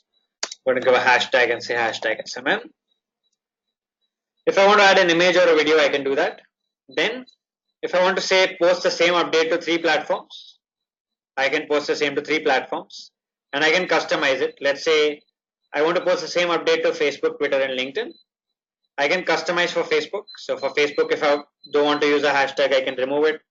For LinkedIn also, let's say I want to customize it, I can customize it here. So I can customize to 3 different platforms if I want to, right? And then I will say schedule posts, right? I will say schedule post. I will give a date. So let's say I want to post tomorrow morning at 9 o'clock. I'm going to say 9 a.m. on Monday morning, tomorrow, August 6th. And I will say schedule, right?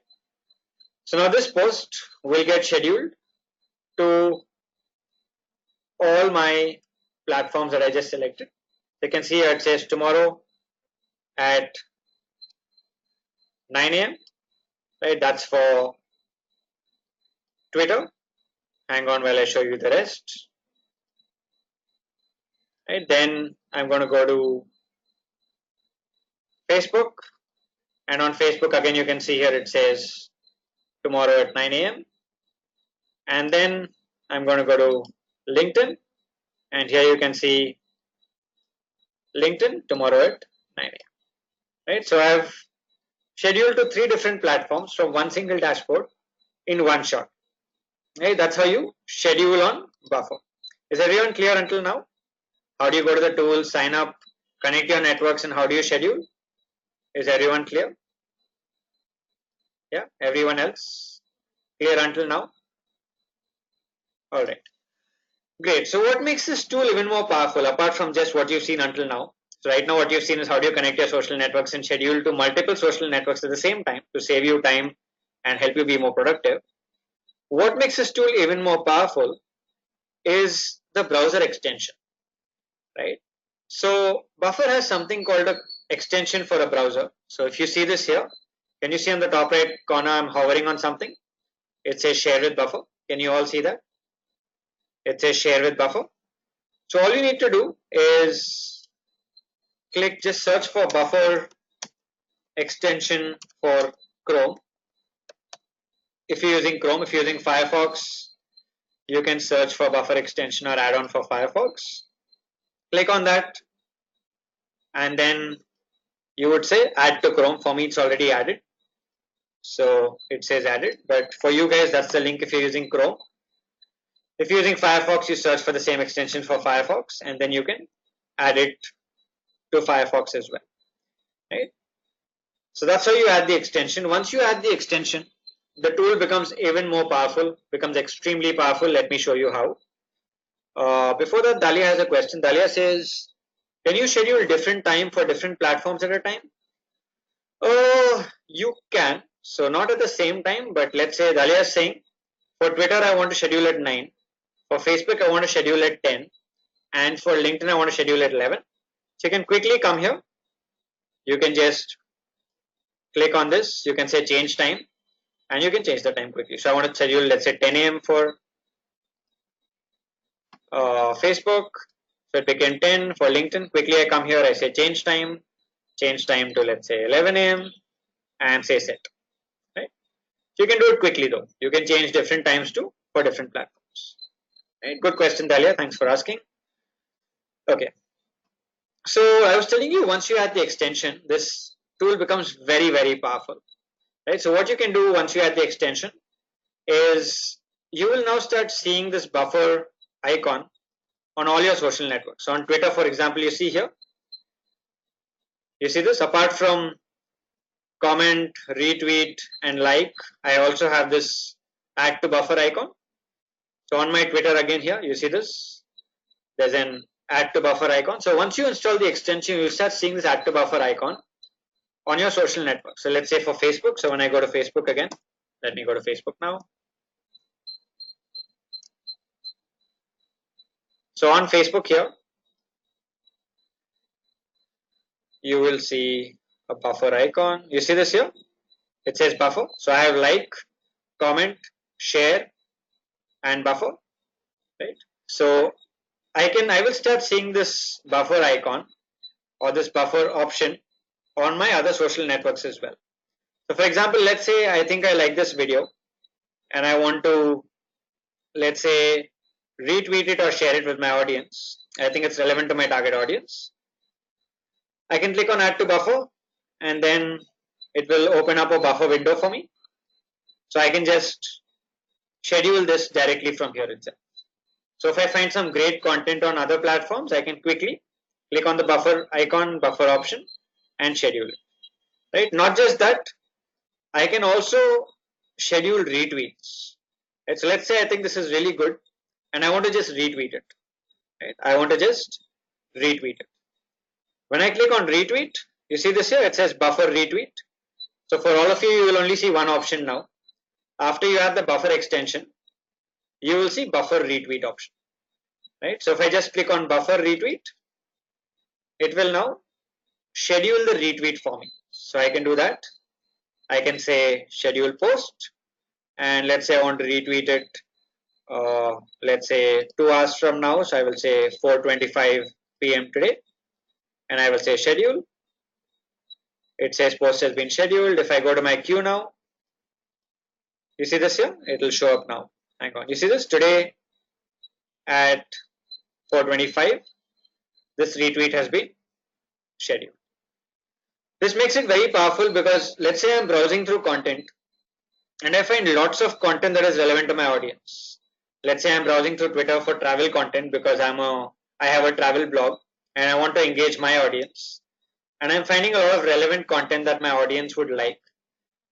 What do you think is more effective? Retweeting 10 tweets in the next 10 minutes or staggering it and retweeting it over the next 2 days? Which is more effective? Retweeting 10 tweets now, like one after the I retweet everything now in one shot. So I have 10 retweets going out in 10 minutes, or staggering it. Obviously, staggering is much better because I don't want to overwhelm my audience. I don't want to spam them by giving 10 retweets in 10 minutes and then not post for the next one day. I'd rather space it out. So this tool will help me do that. This tool helps me space it out.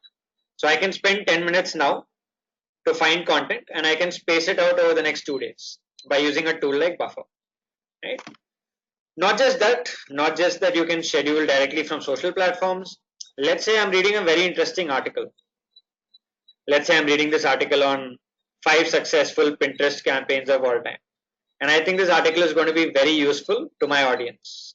I want to share this article with my audience. All I need to do is single click on this share with buffer icon. So I click, and the moment I do that, you see it automatically pulls up the blog title. It shortens the link. I can automatically add images from the blog. So I can choose this image, and I can choose all the images that are already in the blog. I can choose this image, right? I can customize it. Let's say I want to add, let's say a specific hashtag. So I want to add, let's say hashtag social media marketing, hashtag Pinterest marketing, right? It will also suggest for me as I keep typing. You can see it also gives me hashtag suggestions.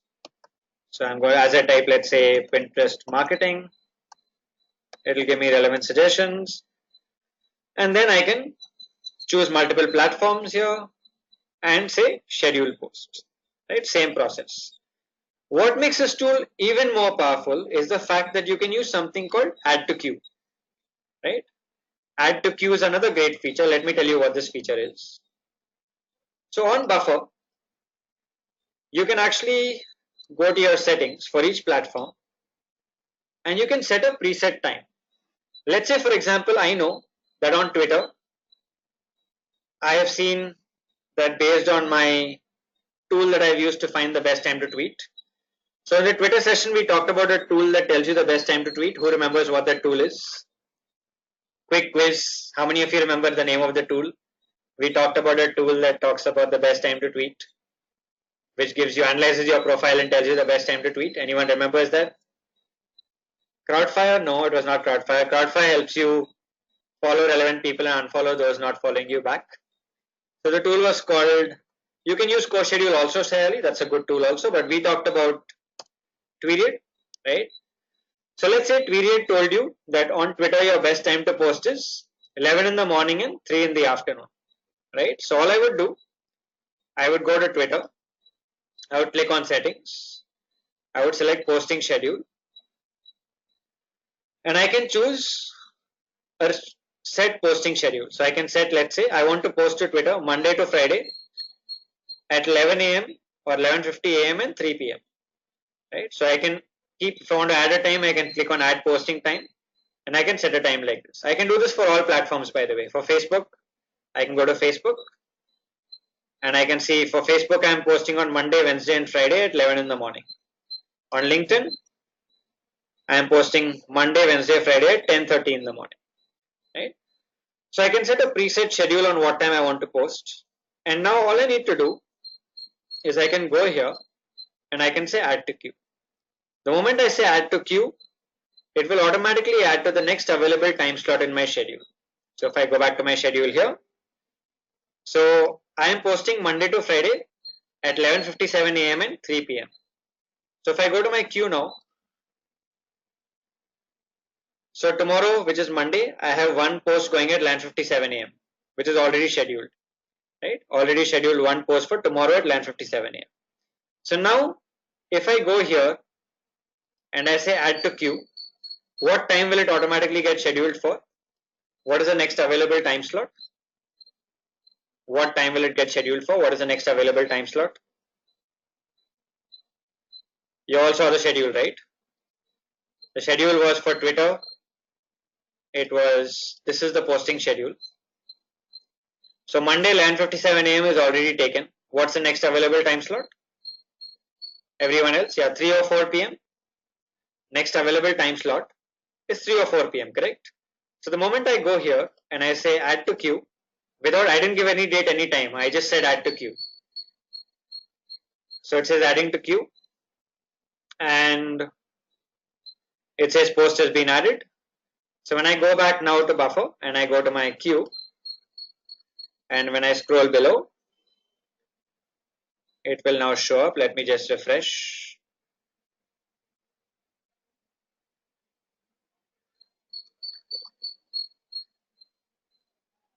Let me refresh the page. Hang on.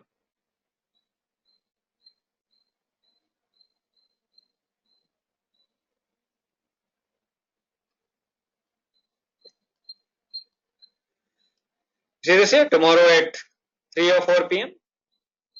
Right? It's got scheduled here. Right? So actually there was already something at 3 or 4 p.m. So this has gone in the next time slot.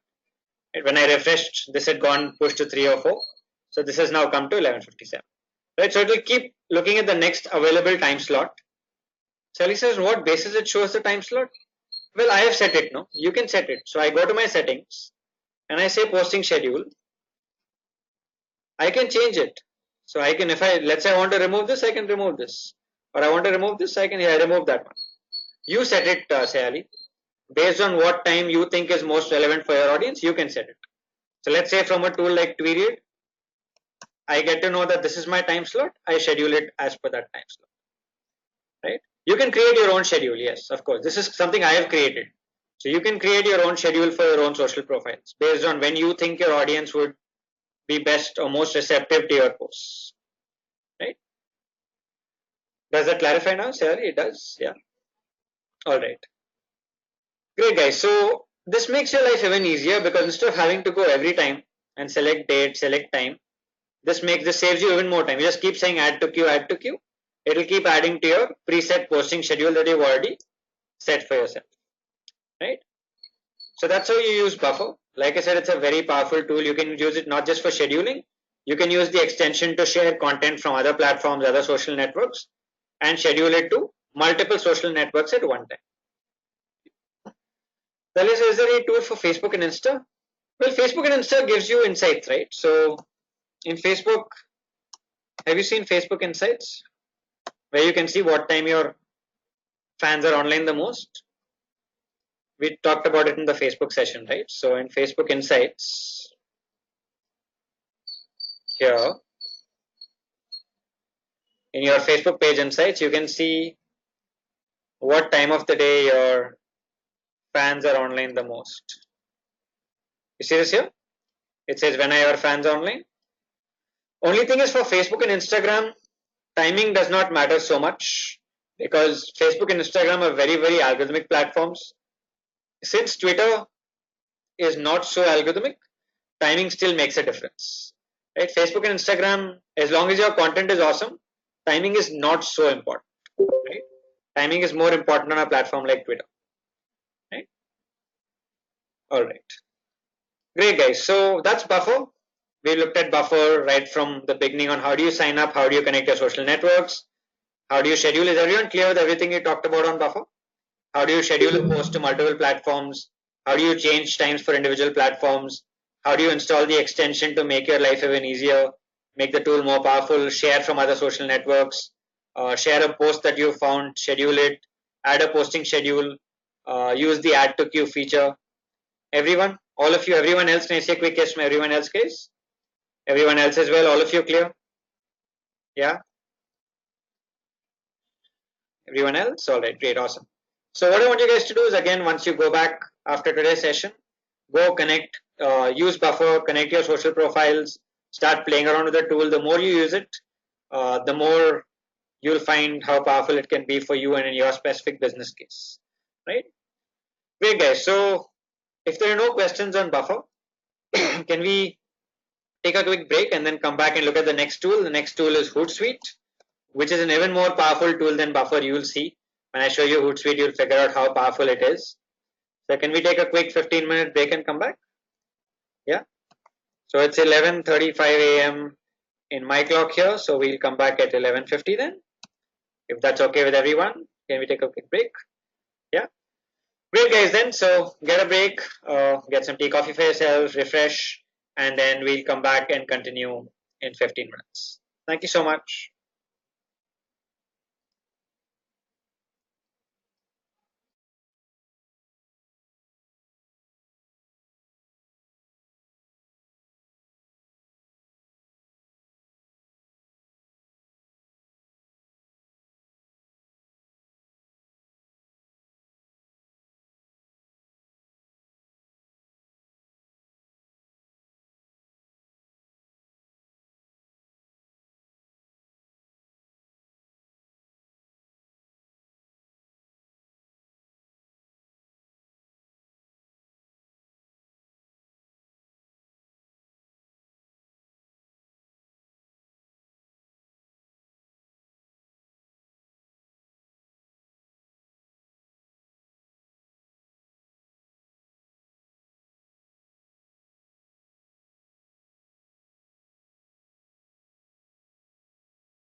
Okay, guys, everyone back?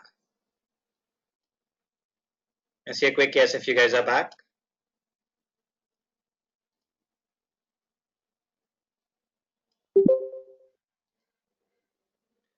Everyone else?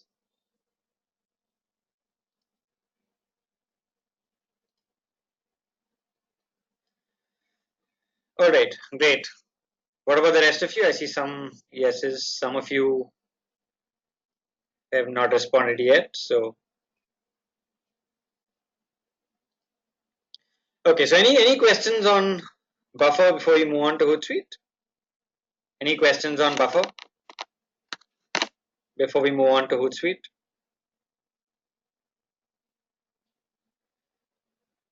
No, I'm assuming everyone's clear. All right, great. By the way, Dali, your question on featured boards. So I just checked this up for you.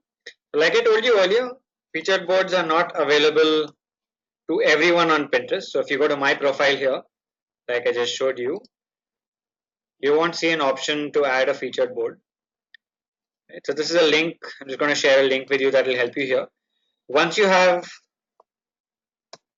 a business profile with your website linked as well, and once you've been active on Pinterest for a while, you will see an option like this, which will allow you to build a showcase of your featured boards. Right? And once you click on that button, so this will show up here when you go to your profile.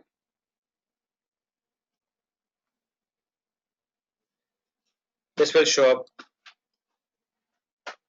over here. So in your overview section, where you see latest pins and latest boards, you will also see an option saying create a showcase and showcase your featured boards. Right. So does that clarify, Dalia? How do you add it? I've given you a link there as well, which you can go through on the entire process. That gives you the entire way on how you go about it step by step. Yeah. All right. Great. So moving on to Hootsuite. So just like Buffer, Hootsuite is another social media scheduling tool, though it can do a lot more than just scheduling. So to get started with it, all you need to do is go to hootsuite.com. Just going to give you the URL as well here. Have any of you used Hootsuite before this? Can I see a quick yes if anyone has used Hootsuite before this? No? Anyone used Hootsuite before this?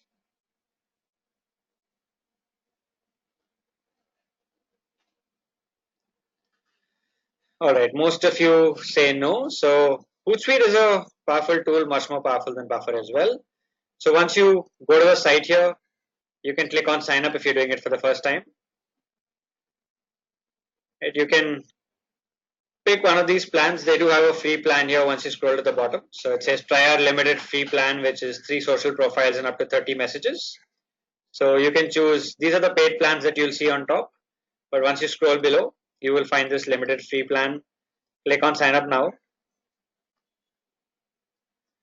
And then you can sign up using your email here, or you can even sign up with a social profile. So you can choose any one of these social profiles to sign up, just like you did for Buffer.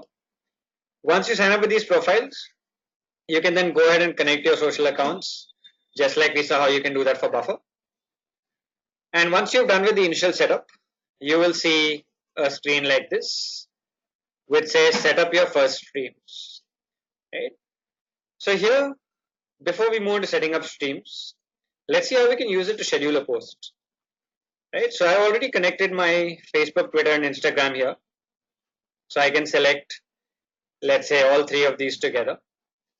And I'm going to type my message here. So I'm going to say, welcome to social media marketing, the same message that I used for Buffer. Right? and I'm going to use the hashtag SMM again. And then very similar to buffer, I'm going to select my date and time. If I want to attach an image, I can. So I can, hang on guys, sorry, that got minimized by mistake. So I can click on this attach media here. I can then upload a photo or a video as well. And once I do that, I can then select scheduling from here, select date and time. So let's say I want to schedule for tomorrow morning at 9 a.m. I will do that and I will say schedule. So this is scheduled to all three platforms together. Schedule to Facebook, Twitter, and Instagram. So I'm going to click on the schedule button. Hang on, let me just, I need an image for Instagram, so I'm going to remove that for now to keep it simple. Because like we discussed in the Instagram session, you cannot do only a text update to Instagram, remember? I told you that Instagram is a image specific platform. You cannot do only a text update, which is why when I tried doing a text update now, it gave me an error message saying you can only post images to Instagram. So I've removed Instagram, Facebook, and Twitter. Twitter is what I have now, and I'm going to say schedule. It says your 2 messages have been scheduled. Right, so now what I'm going to do is I'm going to click on browse all streams here. And on Twitter, I'm going to add a stream called scheduled. Then I'm going to click here, select Facebook, and I'm going to say schedule, right? So now I can see what I've scheduled to Twitter and Facebook. If I want to edit here, let's say just like we did on buffer, I want to customize for Facebook. So I'm going to click on edit. And for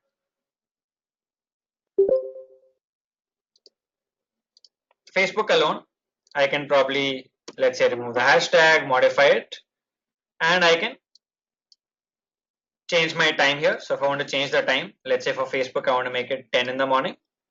I can do that. It will also give me a preview of how my post will look on that platform. So you can see the preview of how my post will look like on Facebook.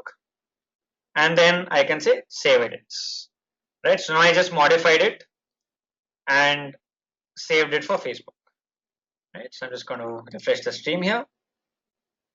Yeah, so this says tomorrow at 10 a.m.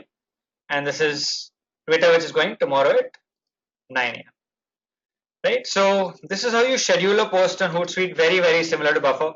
Same thing, click here, select your platforms. You can put your post in, add images, add video, set a date and time.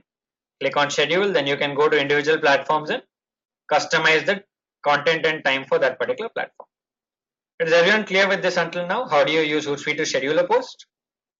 Everyone clear until now? How do you schedule a post using Hootsuite? Pretty simple if you understood Buffer. This is very, very straightforward, right? All right, great. So just like Buffer again, Hootsuite also has an extension. Just like Buffer, we saw the Buffer extension for Chrome. You can just Google for Hootsuite Chrome extension, and you'll get an extension called the Hootsuite Hootlet, right? You can do this for Firefox as well. So here you go. That's the link to the extension for Chrome. You can click on Add to Chrome, and then you will see this Share Page via Hootlet link here. Do all of you see that link? Share Page via Hootlet. Once you add the extension, just like you had a share with Buffer, now you will have a share with Hootlet link. Okay. All right. Now, all that you could do with the Buffer extension, you can do with the Hootlet extension as well, right? Just like Buffer, you could schedule or share from other platforms. You will now get Hootlet along with Buffer here. Let's say you want to retweet something. So along with Buffer retweet, you'll also get Hootlet. Everything that the Buffer extension could do, the Hootlet extension can also do, right? So all that we talked, even if you want to, let's say, share to Hootlet from here, you want to share this post, you can click the same thing. You can say share page by Hootlet, and then it will do exactly what the Buffer extension did, and you can share, right? All right. Tejaswini says, why can't we schedule posts at the same time for different platforms? Of course you can. I just did it, right? I just went and changed the time, no? So Twitter is going at 9. Facebook is going at 10. Even on buffer I showed you. On buffer, Twitter went at 9, Facebook went at 10. Sorry, Twitter went at 9, Facebook went at 10, and LinkedIn went at 11. You saw that? Oh, you can. Of course you can. I'm just telling you if you want to change. You can. Yes, Tejaswini, if you want to schedule all at the same time, it's up to you. It's up to you. Alright, Shilpi and Neha have a very interesting question. Shilpi and Neha are both asking, well, after what you've told us, looks like both of them are the same, right? Looks like it's the same. And what's the difference then? Is there any difference between buffer and Hootsuite? Those are very good questions, Shilpi and Neha. And I'm just going to answer it for you in the next 5 minutes. You'll know what the difference is. Nirav says, do any of these tools show combined analytics for all social platforms? Yes, they do. Hang on, Nirav, I'll come to that as well. Hang on. I'll come to that. Right? Alright, but is everyone clear until now? I'll answer your questions, Nirav, Shilpi, and Neha. But until now, is everyone clear with how to use Hootsuite for scheduling and how the extension works very similar to Buffer? Right? So what you've seen until now shows that the tools are very similar, which is why Neha and Shilpi had a very valid question. Like, what's the difference then? Looks like the same thing, which both the tools are doing. But Hootsuite can be extremely powerful, and I'll show you how. Because you can use Hootsuite not just for scheduling, you can also use it to manage all your social media platforms from one dashboard. Let me show you how. So just like on browsers, you have tabs, right? So on a browser, you can see how I've created multiple tabs here. There's a tab, all these are tabs. Browsers have tabs now. Just like that, Hootsuite itself has tabs within the platform. So this tab here, which I've created now, I'm going to call this as scheduled posts. I'm going to name this tab as scheduled posts. So I can see all my scheduled posts in this tab. Now I'm going to click on the plus button here, which says add tab. And here, I'm going to create a new tab and I'm going to call this Facebook. Or let me call it Twitter first. We'll do Facebook next. Right? So I'm going to call it Twitter. Now on Twitter, I'm going to click on browse all streams. I'm going to select Twitter from here. I will create one stream for my Twitter home feed. Then I will create another stream for my mentions. One more stream for my retweets. One more stream for my followers. One more stream for my direct messages. Right? One more stream for my own tweets. Okay. Now, I have my entire Twitter here in different streams in one single tab. I can monitor all tweets from here. I can tweet from here if I want, right? Because I can just schedule a tweet from here. I can even interact with tweets. Let's say I find this tweet relevant. I can click on retweet. I can like from here. So I can browse my Twitter feed here. Let's say I think this post is very relevant to my audience. I can retweet it. I can reply from here. I can see who's mentioned me. I can see all the tweets of mine that have been retweeted. I can look at who are my new followers and what content are they posting. I can see what messages I've been receiving on Twitter. I can look at my tweets here. Right? So basically, I can manage my entire Twitter. I can monitor, manage my entire Twitter from here without logging into Twitter directly. But that's just Twitter. I can add another tab now. I'm going to call this Facebook. Right? Hang on. So this is I'm going to call this Facebook. And here, just like Twitter, I'm going to say browse all streams. I'm going to choose Facebook here. I'm going to select timeline. Right? I'm going to select my posts. I'm going to select my messages. Right? Let's say my scheduled post to Facebook if I want to add that also. And now I can manage my complete Facebook from here. So I can reply to messages. I can, let's say, if I want to reply to a comment here, I can do that. And if I want to, let's say, share something to Facebook from here, I can do that. Right? So I can manage my Facebook as well from here. So I can manage Facebook, manage Twitter. Likewise, I can create another tab. I can call it LinkedIn. And then I will create all my streams for LinkedIn here. I will create another tab. I will call this Instagram. Right? And then I will say browse all streams. I will select my Instagram here. I will select my post to Instagram, right? I will select my, let's say, a specific, my scheduled post to Instagram, right? So you saw how I can manage multiple platforms from here, apart from just scheduling, right? You can't really do this on Buffer, which is what makes Hootsuite kind of much more powerful than what Buffer does. So does that answer a part of your question at least, Neha and was that Shilpi? Yeah. Neerav says streams are different sections within the social media for a particular account. That's correct, yes. So every stream you can set up to, let's say, monitor different parts of Twitter or Facebook or LinkedIn or Instagram. Right? So this aspect of Hootsuite, which allows you to manage all your social networks from one single dashboard without having to log into each one of them, makes it extremely powerful. And the thing is, it doesn't end here because you can do something else also with it. You can use Hootsuite for something called social listening as well, right? So you can use it for social listening and also monitoring, let's say, brand mentions. Right? So you can use it for, I'm just going to call this tab as listening. Right? I'm going to call it listening. Okay. So what do you mean by social listening? Quick question for all of you. When you say social listening, what does that mean? If as a brand you're doing something called social listening, what does that mean? Come on guys, everyone. What does that mean? Collating all the info about you. Good point, Raj. Yes. From all the platforms. Yes. What else? Monitoring trends. Very good point, Ala. Of course. Yes. Monitoring trends, seeing what's happening. What else? Responses from customers, viewers. Yes. Good point, Dalia. Just observing what's happening around you. Fine, Agrima. Yes. What else? What else? Monitoring feedback or talks related to a topic. Yes. Good point, Nirav again. Right. So basically, listening is as a brand, you listen to what people are talking because social media is all about conversation, right?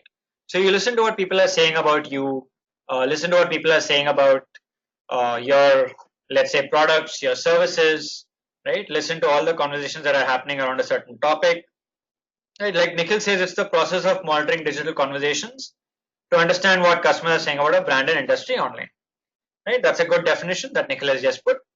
Like I said, social media is all about conversations. And as a brand, you can listen to those conversations, get a lot of insight about what people are thinking about your brand, what's the brand sentiment, what's the general sentiment about your products and services, what are people talking about your competitors, right? Are they saying better things about you or your competitors? Okay, you can also look at, for example, what are they talking on a certain topic. You can get content ideas by listening. So listening is really powerful, right? So how do you listen? You can use Hootsuite here for listening as well. So all I'm going to do is I'm going to say browse all streams. So let's take Twitter. Twitter is a completely public platform. We discussed that in the Twitter session. Because Twitter is a public platform and because the audience on Twitter is highly opinionated, right?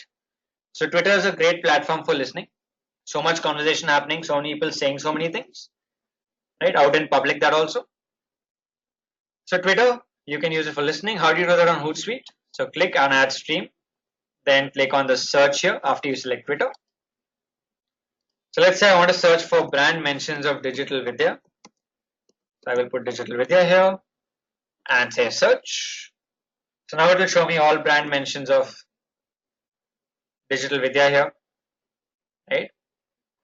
So all these are brand mentions of digital vidya. I can see who all have mentioned digital vidya recently, right? So I can keep scrolling and see if I find something relevant that I want to respond to. So for example, if I find something that somebody's posted which is relevant, I can then respond to them from here. I can retweet, I can like, I can reply right from within this dashboard itself, right? That's one.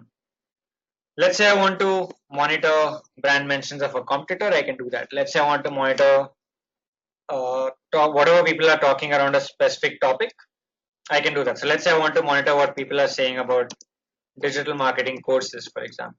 Since we are a courses and training company, I can search for digital marketing courses, digital marketing training, digital marketing workshops, and see what are the conversations and tweets happening around these topics.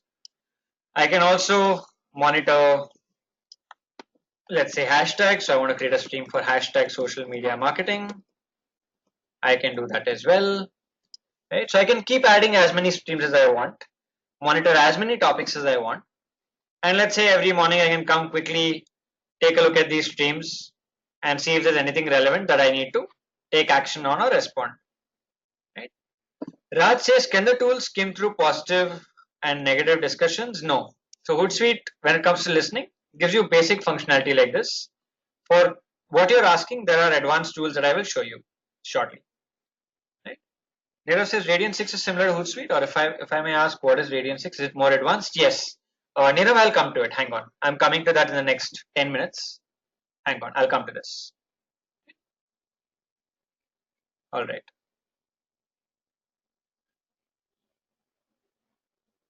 Okay. So coming back here. So this is listening on Twitter, right? I can even add another thing, another tab, and I can call it listening on Instagram. Like I told you, listening is most effective on platforms that are public, where things are shared in public. Though you can do it on platforms like Facebook as well. This is just to give you an example of what you can do here. And again, I'll create streams, and here now I will choose Instagram. And now I'll say Instagram, sorry, going back, I'm going to say Instagram search, and I can monitor specific Instagram hashtags here. So I can see what people are posting around a certain hashtag here. So I can monitor multiple hashtags. Right? And so I can keep adding hashtags here and monitoring. Right. So this is how you use Hootsuite, not just for scheduling, but also for managing all your social networks in one place from one dashboard, and also for listening to what people are talking about your brand or monitoring certain topics. Right. All right. Nikhil says, is there any tool for WhatsApp so that we can set the schedule for any message which can be sent to a particular person at a particular time? No, not at the moment, Nikhil. Not at the moment. You don't have a scheduling tool for WhatsApp at the moment. No, not available currently. Nirav says, for listening, we have to use stream hashtags. For listening, you can use hashtags. You can even use topics. So if I want, let's say, I don't have to use only hashtags, particularly for Twitter.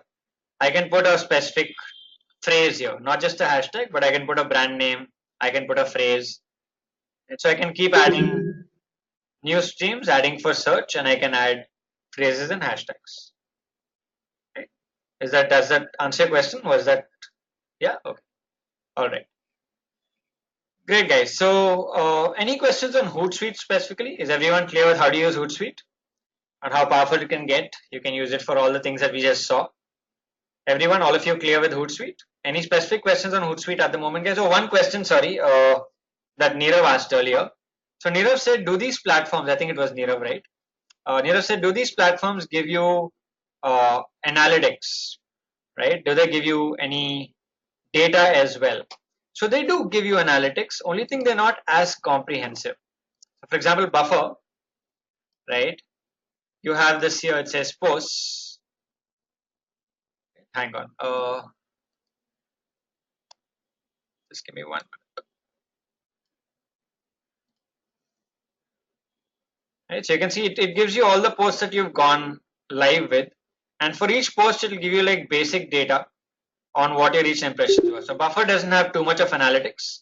All it gives you is this. There is no other analytics on the platform. You can only schedule to different platforms. You can set a posting schedule, and you can monitor what posts have gone out, and very basic data on them. Hootsuite, on the other hand, has kind of better data. So it has an analytics section here, which you can click on, and you can here set up reports. So you can see, for example, the overview of your Twitter profile, right? And you can create a report. So you can select the profile that you want, so which is the profile that you've connected, and you can create a report here. Likewise, you can do the same thing for your Facebook, LinkedIn, right? Facebook Insights. So you can create reports here, but this is not as effective, at least from my experience that I've seen. The tool is best used for its other features, which is basically the feature where you have your streams and you can manage, monitor, schedule, use it for listening. It works better for this than for the analytics aspect. For the analytics aspect, you'd rather go with the individual platform analytics, like we saw for each. Yeah, you can use GA combined with what we saw Facebook Insights in the first session, in the first couple of weeks. Then we saw Twitter analytics, right? We saw LinkedIn analytics, right? We saw in Instagram, we said what can we measure when it comes to Instagram insights, right? We also saw today, we saw Pinterest analytics. So these individual platforms give you generally much better data than Hootsuite. Well, it's not meant to be an analytics platform. It's meant for the other features that we talked about, right? Does that clarify your question there, Neerav? The question on, yeah, okay. All right, coming to Ala's question. Ala says, but there isn't any kind of filtering that you can do to pick very specific content, example, negative opinions on a specific brand. Uh, Not really. Though what you can do in this case, you can still do it. The Hootsuite is still a basic tool here. So you can still do it. For example, I'll give you an example. Let's say for on Twitter, I want to say search, and I'm going to search for Vodafone along with the word bad, right? So let's say I want to see what people are saying here, right? So you see here it says it'll give you a combination. So it's you can see all what people are saying about Vodafone, and you'll get all Vodafone complaints here. You can see here this person is saying 19 minutes ago, it's been 11th day and still the problem not solved, right? I've had a very bad experience, right? So you know this is going to be negative, right? Likewise, you can see here it says network of Vodafone has been bad for almost a month. It's making people fooled, whatever, taking 4G money and giving speed of G. Right? So you find some really funny comments sometimes, right? So you can look at this. So this is you can do this for you can do different uh, combinations of words. So I can, for example, I can see what people are saying good. So you can use different words here. You can say Vodafone combined with bad, or you can sometimes use advanced operators also.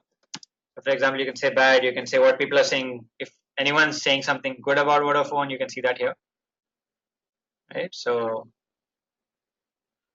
yeah, even here you can see not good. So I don't see any good coming out, but yeah, it says good for nothing. Yeah, so it's about analyzing this and saying sometimes good doesn't mean that they're only saying good things about you. They can even be saying not good and good for nothing. But this is how you can set up multiple streams into it. This is just how you go about it. You can set up your brand or a competitor brand, or you can say great. Even there, I guess Neerav, you'll find not so great stuff. But yeah, but you can do multiple things like that. I'm just giving you examples here, just to answer Ala's question on how you can find only negative comments or only negative sentiment and positive sentiment. You can still do it here. Only thing it's a little manual process because Hootsuite is compared. Imagine you're getting all this for free, right? All this that you're doing here, you're doing for free. It's not charging you for this, right? So given that it's free, it is a little basic. If you want more advanced stuff, I will show you. Don't worry, I'll show you advanced stuff also. I'm going to show you advanced stuff which you can pay for. If you want it for free, then you'll have to do it this way. Right? Does that answer your question, Ala? Does that answer your question? It's a lot of value for free, don't you guys think? For all that I showed you, being able to do it in a free version is a lot of value. You guys agree? All that I showed you now can be done for free. Right? It's a lot of value. Okay. All right. Great. So any other questions on Hootsuite, guys? If no more questions, then I will move on to our next tool. So right now we've looked at Buffer, we've seen Hootsuite. Can I move on to the next tool, guys? Everyone, all of you. Yeah. So the next tool is TweetDeck, right? So I'm going to take you through TweetDeck now. TweetDeck is another scheduling tool with two key things to keep in mind. One, TweetDeck can only be used for Twitter. It can only be used for Twitter. It cannot be used for other platforms because it is owned by Twitter. Second thing, you can add any number of profiles, any number of Twitter profiles right, for free. Right? You can add any number of Twitter profiles for free because Twitter does not charge you for this. Otherwise, it works the same way. If you understood Hootsuite, TweetDeck is a breeze. It's very, very simple. So on TweetDeck, just like Hootsuite has streams, on TweetDeck, you have columns. So here I already have columns set up, but let me do one thing. Let me just, so you guys understand it. I'm just going to do it quickly from the beginning. So I'm just going to remove some of my columns here. So I'm just removing these columns so I can show you when you log in what it will look like. Right? So when you log in, you'll get a blank screen like this. And then if you want to tweet, you can just click on tweet and you can share whatever you want, add images or videos, click on schedule, select a date and time, and schedule to multiple Twitter accounts that you can link here. Right? That's the basic scheduling, just like Buffer in Hootsuite. Then you can add columns, just like Hootsuite, you can add streams. You can add a column. So I can add a column, let's say for my home feed I can choose multiple accounts here. I can choose which account I want and I can add a column for my home feed. Likewise, I can add a column for my notifications. Likewise, I can add a column for, let's say, my mentions. Then I can add a column for my scheduled tweets. Right. So likewise, I can keep doing this. I can keep adding relevant columns here. Okay. So this is just like Hootsuite. You can again manage from here. You can monitor from here. You can reply. You can manage multiple Twitter accounts from one single dashboard without having to pay for any number of Twitter accounts that you want to add. Right. So only thing here in TweetDeck is that you don't have tabs. Hootsuite, you can add multiple tabs right in the interface here, like we added tabs. TweetDeck, you can't. You can only add columns. Right. All right. So Nirav says if you want a sudden surge on a particular hashtag or wanted to trend, you can use TweetDeck. Oh no, why would you do that, Nirav? I didn't get it. Why, you mean you will tweet from multiple accounts from the same dashboard? Is that what you're saying? Is that why you said that? You can, but it will not. So if you talk about trending, there are lots of factors that go into trending on Twitter, right? So it's not just this. It's not just a lot of tweets coming from the same, let's say, browser and IP will not work because obviously Twitter will know that it's the same IP address sending tweets from 10 accounts. So it won't work like that. You can't do that there. Right? Okay. All right. Great, guys. So that's TweetDeck, right? Any specific questions on TweetDeck? If you understood Buffer and Hootsuite, TweetDeck is very, very simple to use. Any specific questions on TweetDeck? Ala says, why does Twitter need to reinvent the wheel while there are so many similar tools out there? What is the added value of investing to develop such a tool? Okay. Ala, this tool was actually not developed by Twitter. This tool was developed by somebody else. Twitter just took it over. That's about it. They just took it over, right?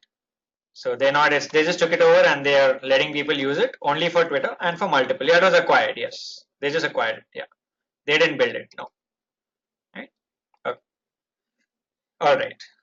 So any other questions on TweetDeck, guys, from all of you? Any other questions on TweetDeck? If not, can we move on to some paid social media analytics tools? So you pay and also get a lot more power. These are some really power packed tools that you can do a lot with. So can we move to these if everyone's clear until now? Buffer, Hootsuite, TweetDeck, any questions with the free tools that we talked about so far? Everyone's clear? If everyone's clear, can we move on, guys? All of you? Can I say a quick yes if everyone's clear? Yeah? Okay, great, awesome. So moving back on to these paid tools. So with these paid tools, I'm going to take you through what these tools are and what are the features they offer and what can you do with them. Right? So one of the most popular paid tools out there is this tool called Sprout Social. Right? Is this tool called Sprout Social. So I'm just going to give you this tool link. Right? So you can use it for a lot of features. Let's see what this tool allows you to do. right? So this tool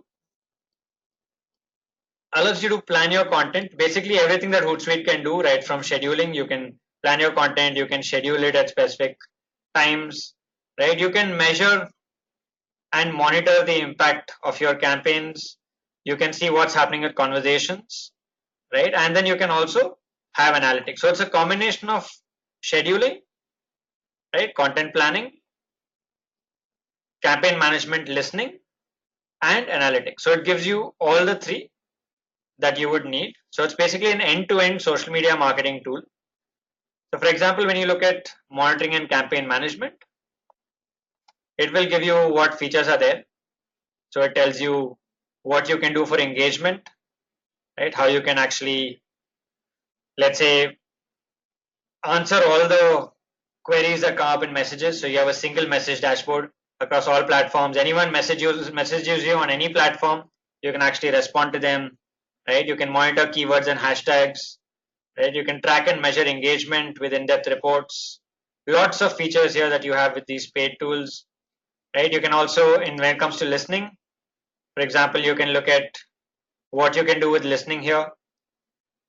So it does, apart from listening, it monitors brand in real time. So you can see what you can track. So I'll just show you this. Right. So let me show you this and this. Lots of features here. Right. So you can monitor keywords on Twitter. Right. You can monitor Instagram. Again, it will tell you what's happening. You can listen for specific topics. Right. You can monitor specific keywords across Twitter and Instagram. Again, we can monitor hashtags, topics, and influencers on these platforms. Right. You can also do a brand analysis to see what your audience cares about. You can analyze sentiment. So this is again advanced analytics, which is something that I think Neera was asking earlier or Nikhil was asking earlier. You can do a sentiment analysis. So it will analyze all the conversation happening around your brand. It will tell you what percentage of the sentiment is positive, what percentage is negative, what percentage is neutral. Right? This is extremely useful for large consumer facing brands. Right? Let's say a brand like Vodafone, for example, right? Large brand, large customer base, consumer facing. So they can measure what's the sentiment. Let's say their sentiment is, let's say, 30% positive, 40% negative, and 30% neutral. So they can see, okay, how do we improve our sentiment next month? How do we make it from 30% positive to 40% positive? Right. So all this data is being constantly inferred from these platforms. So they track all of this and give you insights into not just what your audience is talking about, but even what they're saying about you. What is the overall sentiment about your brand? Right. So there are lots of features you can actually, what I suggest you guys do is go through the site and you'll find so many features that are out there, right? In these tools, there's so much that you can actually do with them. So this is one tool which is extremely popular. It's called Sprout Social. Apart from that, another tool is this, which is what you call the Salesforce Social Studio. This tool used to be called Radian 6 in the past. So one of you was mentioning Radian 6. I think that was Nirav again or Nikhil, one of the two of you who was mentioning Radian 6. Yeah, where did you hear of Radian 6, Nirav? What about the rest of you? How many of you heard of Radian 6? How many of you heard of Radian 6? And where did you, and those of you who heard of it, where have you heard of it before this? Anyone else? So no one's heard of it except Nirav. So Nirav, where did you hear about this tool? Where did you hear about it? Okay, while Nirav answers, Radian 6 is a very, very powerful tool and it was acquired by Salesforce. So Salesforce acquired Radian 6 and they changed the name to Salesforce Social Studio. Okay. Okay, Nirav says one of the trainers mentioned the SEO session. Yeah, it is a very, very powerful tool and Salesforce bought it over, renamed it Salesforce Studio. And again, this tool gives you a lot of data, a lot of analytics, a lot of insights. It again is an end-to-end social media management tool, right? So you can use it for listening. So it says analyze conversations from nearly any source to see what your fans and industry are saying. So it gives you graphical representation of your conversations, your mentions, your sentiment again, right? In fact, this tool has one of the best sentiment analysis uh, insights ever. It's a very powerful sentiment analysis tool. Right? You can look at what people are having discussions on, learn from it, get market intelligence on what people are saying about your competitors, about what people are saying about your products and services. Check consumer sentiment, like I said. Right? You can even use it for complete end-to-end social media response management, customer support. So you can uh, do all your customer support, take care of all of it from one single dashboard, right? You can manage your engagement at scale, right? You can again create and approve content for multiple social networks. So it's a lot that you can do here, right? You can see live displays of social and marketing activity with something called a marketing command center. So all these tools are very powerful. In fact, these tools are also what you call social media intelligence tools, right? Because they not only give you data, they also give you insights on what you can do with the data. So they are called intelligence tools, and these tools are extremely powerful, also quite expensive. So some of these tools vary from, it's on an average, could be, okay, can't hear. Is there an audio issue for everyone?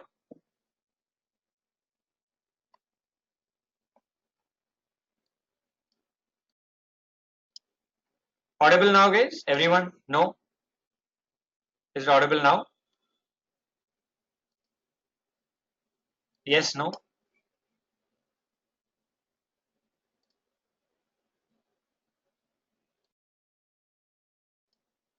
Audible now, guys? Audible now?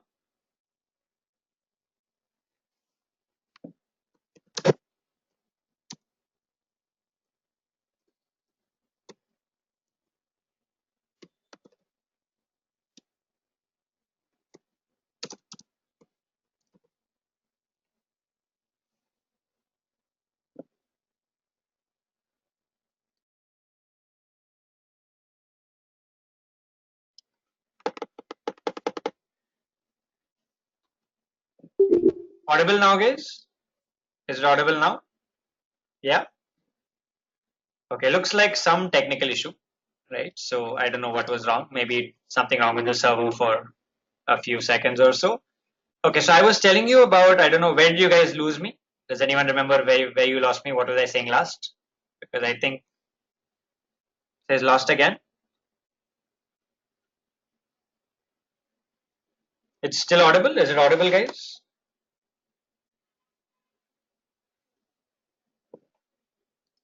Is it audible, guys? No?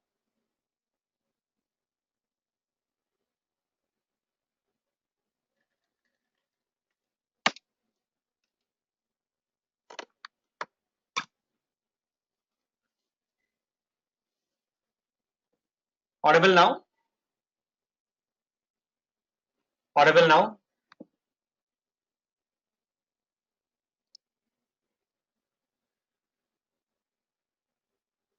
Audible now, guys? No?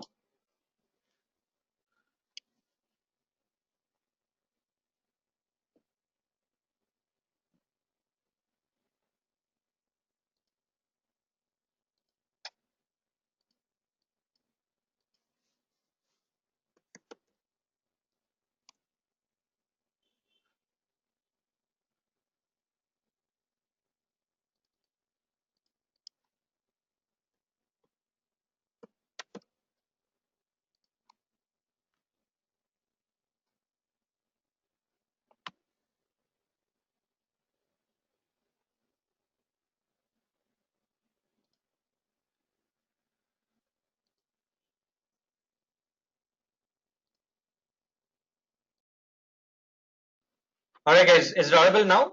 Yes? No? Audible? Yeah? Alright, perfect. Sorry, I don't know. Maybe there was some issue with the connection temporarily, I guess. Sorry about that. Alright, clear now? Everyone else? Can I say a quick yes? Everyone? Yeah? All of you? Okay. Great. So I was telling you about Salesforce Social Studio, and I was talking about this last point, I think, when you guys got disconnected on the voice. So, like I said, you can see live displays of social and marketing activities with this what you call the marketing command center. So these tools give you a lot of data, right? These tools give you a lot of data, a lot of insights, and they also come at a cost. There's a price that comes with them, right? So these tools could be, for example, Salesforce Social Studio could cost you about a couple of lakhs a month, Indian rupees that is, right? They could cost you a couple of lakh Indian rupees per month, and they can be quite expensive. But when you're doing it at scale and you're a large brand with a large following, with a lot of social media activity happening, this would definitely make sense to you. For most small brands with comparatively smaller social presences, this none of these tools might really make sense, right? Because they all come at a fairly high cost, right? A tool that is comparatively uh, maybe slightly lower cost is a tool called Simplify 360. So Simplify 360 and Sprout Social are comparatively cheaper compared to Salesforce Social Studio, right? So here's the Simplify 360 link as well. So these guys also have a tool that you can use when it comes to advanced social media listening, monitoring, and analytics. Okay, Nirav says we don't find any web link for Radiant 6 now. Is it because it merged with Salesforce? That's correct, yes. If you search for Radiant 6, you won't find any website now because Salesforce acquired it. Alright, so these are some advanced tools that you should be aware of. Why we are showing you these is because we can only show you free tools. But apart from free tools, you should also know, you should be aware of what are the tools available in the market. So tomorrow, let's say you're working with an organization or you join an organization which has a very, very large social media canvas, then you would definitely need tools like these to be able to manage, monitor, and get the best results from your social media marketing. Right? Great, guys. So any questions on this part? Any questions on all the tools that we've covered? So we looked at a whole bunch of tools, right? In fact, by the way, in your decks, you will also have another tool called Simply Measured, right? Simply Measured just got acquired by Sprout Social. Simply Measured used to be a great tool. You will see it on your presentation. Sprout Social, which we just talked about, just acquired Simply Measured. This was just acquired about a few months ago, and they redirected the site very recently. So if you go to simplymeasured.com now, it will immediately redirect you to Sprout Social. Right? It redirects to Sprout Social because Sprout Social just bought over Simply Measured. Right? All right. Great, guys. So Nirav says, DV provides premium account access to Connect Insights. That's also a social tool, yes. So you can, that also has uh, advanced analytics and advanced insights that you can use. So that's something that you guys can explore as well. Right? All right. Great, guys. Any other questions on any of these tools we've talked about? So we've talked about Buffer, Hootsuite in detail. We've seen how we can use these tools, free tools effectively. We looked at TweetDeck. And then we've seen an overview of some of the paid social media analytics tools available in the market. What are the key features and how they can help large brands with large social presence manage, monitor, and measure their entire social media marketing efforts. And any questions, guys? Yes, no? Any questions until now? If not, can we move on to our last section for today and last section for the module as well? All of you? Can we move on to our last section for today, last section for the module? Yeah? Great. So the last section for today and for the module is a very important section. It is a section on how do you craft a successful social media marketing strategy. Right?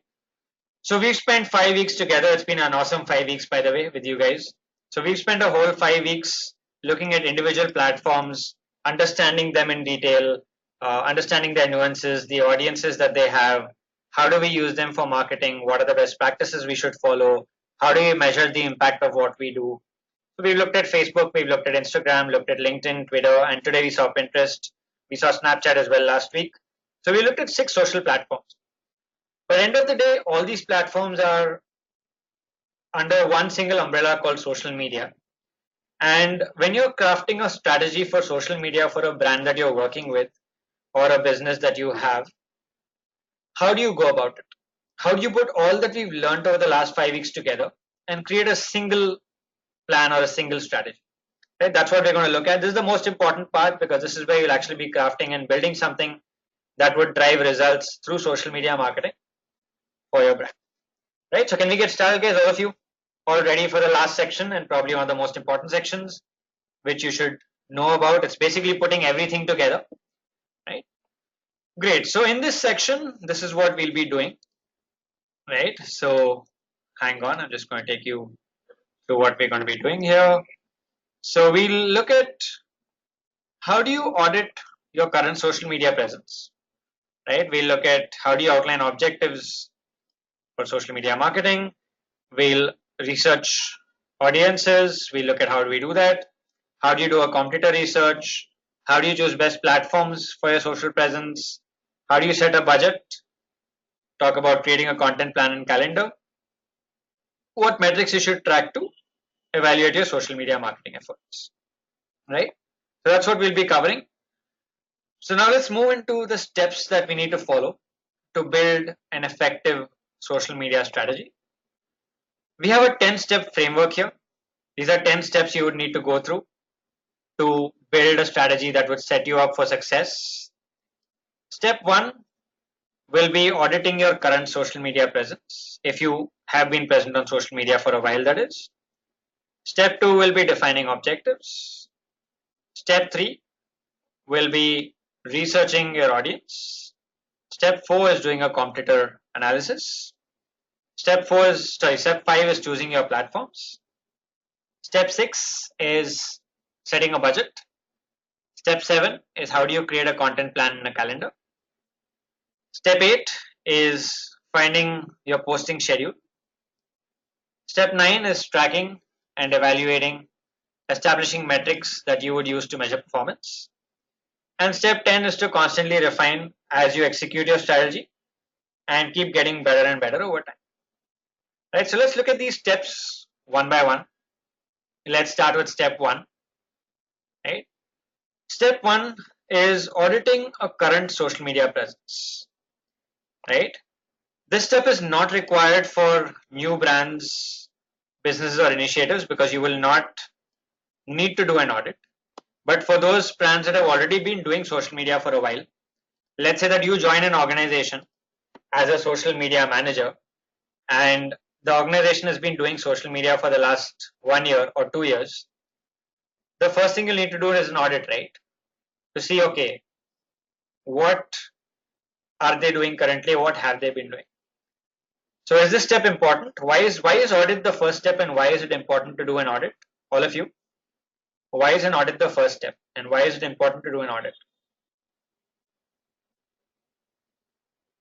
Why is it important to do an audit even before you do anything else? Come on guys, everyone, why is it important? Why do you think we should do an audit first? Get an idea about the brand, says Shilpi. What else?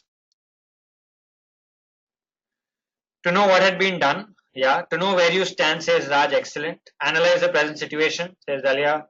Where you stand. Yes, good point, Agrima. Like all of you said that, so I'll also saying evaluate where you stand currently. Right. Nirav says understand where the brand has a positive or negative impact. One says to know about your current strategy. So perfect, right? And baseline, it says Raj. Awesome. All of you got it bang on. Thank you guys for your answers. That's all of you know exactly why we're doing this. So basically, in order to start creating a social strategy, you must first assess where you are right now, correct? So let's say this is, I always give the analogy of going or traveling here. Let's say you're taking a cab, right? Or let's say you're booking. How many of you booked an Uber or booked an Ola? Everyone, all of you booked an Uber and Ola, right? When you book either of them, yeah, I'm sure you guys do it all the time, maybe once a day or twice a day sometimes. I do it every day because I use them a lot, right? So when you're booking a cab in the app, they always ask you two things, right? They ask you your current location and they ask you where you want to go. You fill two things when you book, right? Where you want to get picked up from and where you want to get dropped. The audit here is setting that pickup point because when you're mapping out your journey from point A to point B, you need to know those points, right? You need to know point A and you need to know point B. If you can't define point A and point B, how will you craft or how will you draft a journey from point A to point B? Right. So this audit is nothing but defining, like most of you said, defining where you stand or finding out that point A on the map. Right. So we are currently at point A. This is why the audit is really, really important. Right. So how do you go about doing an audit? You start with this framework which I put here, which is for all the platforms you've been active on over the last 3 months. You would fill a table like this, right? So you'd probably take platform one would be Facebook. For Facebook, you'd see over the last 3 months, what is your average posting frequency? So what was your follower growth? What was your engagement rate? Did you spend on any ads? What was your cost per engagement? What is your traffic and sales? So now you tell me, to fill this table, how will I calculate what is my Facebook posting frequency over the last 3 months? How will I calculate my Facebook posting frequency over the last 3 months?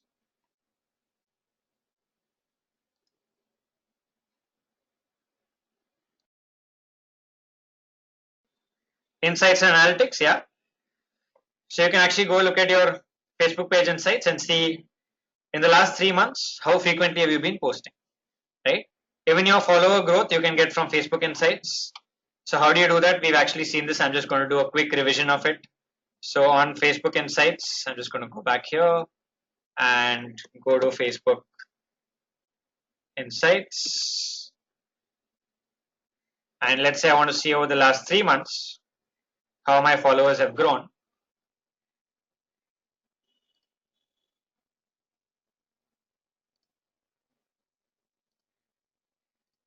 So I'm going to go to insights, and here I'm going to see my followers,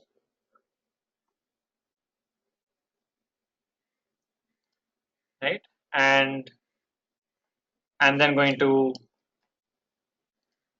select a date range here. So I will select from, let's say, May 1st to July 31st, and I will see my follower growth. So I'll be like from 67,574, we went to 69,532. Right, so all this, you would actually pull out this data for each platform from your insights, and you would put it on this table here, right? So you get your spend data from Facebook ads, get your cost per engagement data from Facebook ads. How would you check your referral traffic? Where would you get referral traffic from Facebook from? How much traffic is Facebook driving to your site? We talked about this earlier today. Where would you get this data from? Yeah, you get it from GA or Google Analytics. Google Analytics will tell you. The last two columns you get from Google Analytics. Right? So the first three columns you get from the platform insights. So Facebook insights, Twitter insights, LinkedIn insights. The next two columns you get from the platform ads. So Facebook ads, LinkedIn ads, Twitter ads. And the last two platforms are from GA. Right? So first three from platform insights, next two from platform ads, and the last two from Google Analytics. So you'll actually fill this up for the last 3 months, right? You would then look at on each platform, which content category drove the highest engagement. So let's say on Facebook, for example, you did videos on some tips relevant to your audience, relevant to your product, or relevant to your industry, and that was driving highest engagement. You would put that down here as well, right? So this slide here will give you an overall idea about where your brand stands currently, right? Over the last 3 to 6 months, what have you been doing? And this will help you answer certain key questions, right? It will help you answer a question, that is, which social platform is driving the most engagement for you? Is it Facebook? Is it Twitter? Is it LinkedIn? Which platform are you resonating with your audience the most on? Right? Is your following growing, declining, remaining the same on each platform here? Are you able to create enough fresh content to be consistent with your posts on each social platform that you're active on? So that you'll know that from your posting frequency number. So from this number, you'll know if you're able to create enough fresh content that is keeping you consistently active on these platforms. You will also be able to answer what types of content do you post and how frequently, and which content is actually working for you, right? You'll also know if your customers are using social media to get support. So are they reaching out to you on Facebook, on Twitter for customer support, right? Which channels are they reaching out to you on? Are you spending money on ads? So which platforms are you spending money on ads on? So you have that column on ad spend. That will tell you how much you spend on ads on which platforms. You will also know, are you getting results from your advertising? For example, if you join a company and you see that they are spending some money but the results are not the best, or they're creating content but the content is not getting shared, nobody is sharing their content, no engagement, you know you need to take action and correct it, right? You will also know how much traffic each social platform is driving to your website, and is that traffic converting to signups or sales, right? This is the most important of all, because end of the day, every business needs sales, every business needs conversions and revenue. So which platform is actually driving revenue? This is easily done for most websites that either sell online or get inquiries online. So most businesses today have websites where you can inquire online or you can buy online. Offline businesses, this step might not make sense. So let's say, for example, that you have or let's take Dalia's case, which we've been taking today.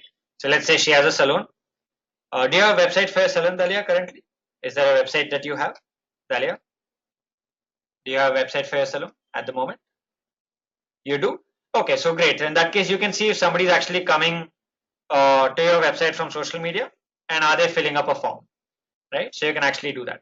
But let's say for a small business that probably does not have a website, or you're let's say in FMCG, or you're selling a product where people can buy in a supermarket, there this last step might not make so much sense to you, right? So by the way, this is only a framework, guys.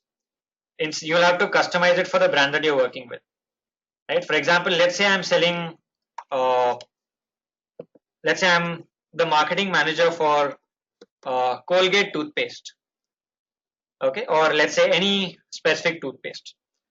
How many of you, all of us use toothpaste here. How many of you have gone to a toothpaste company's website before buying the toothpaste? How many of you have gone to a toothpaste company's website before buying the toothpaste? We would not, right? Most of us will probably see the ad and go online, go offline, go to the supermarket and buy, right?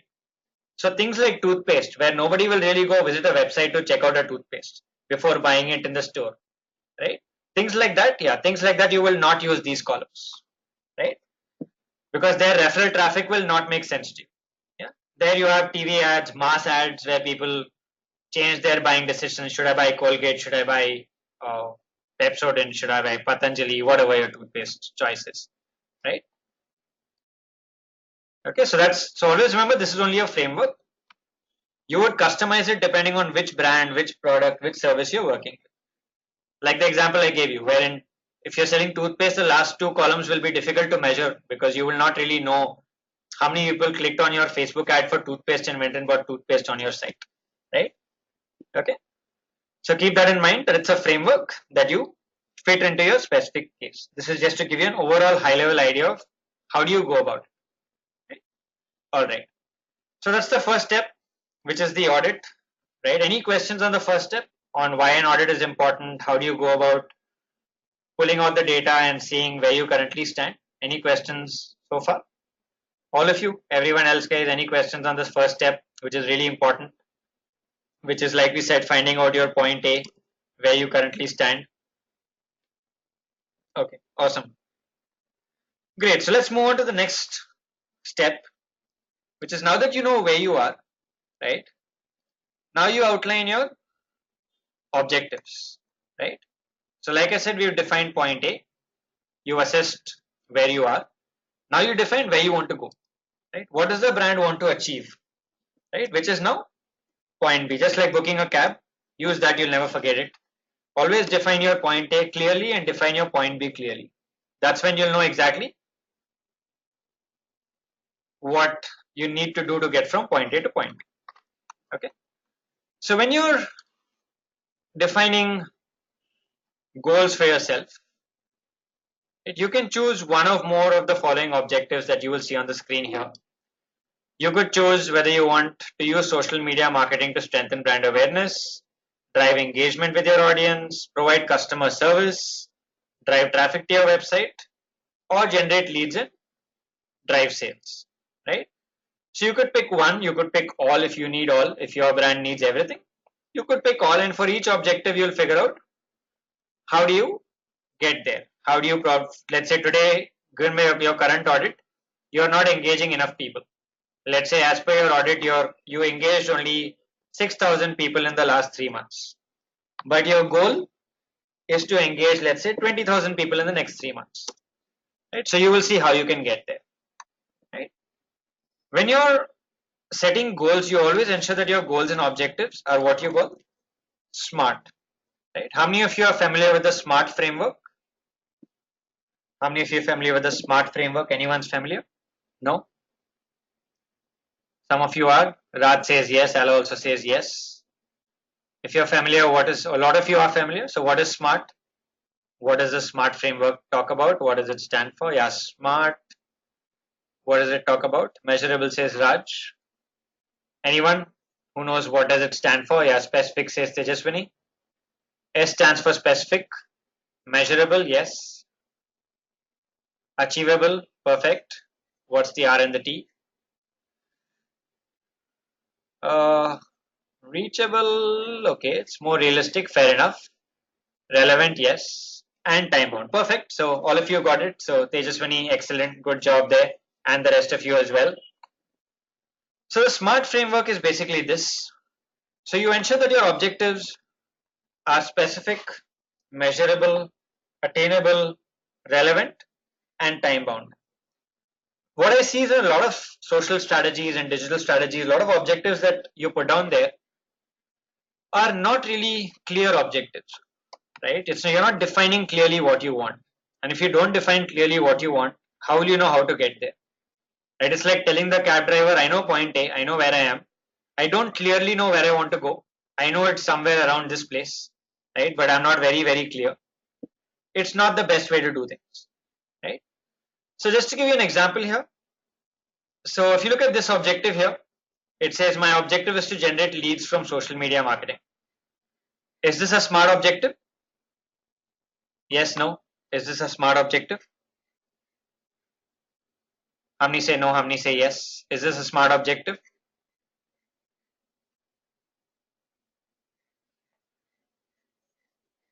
Yes, no.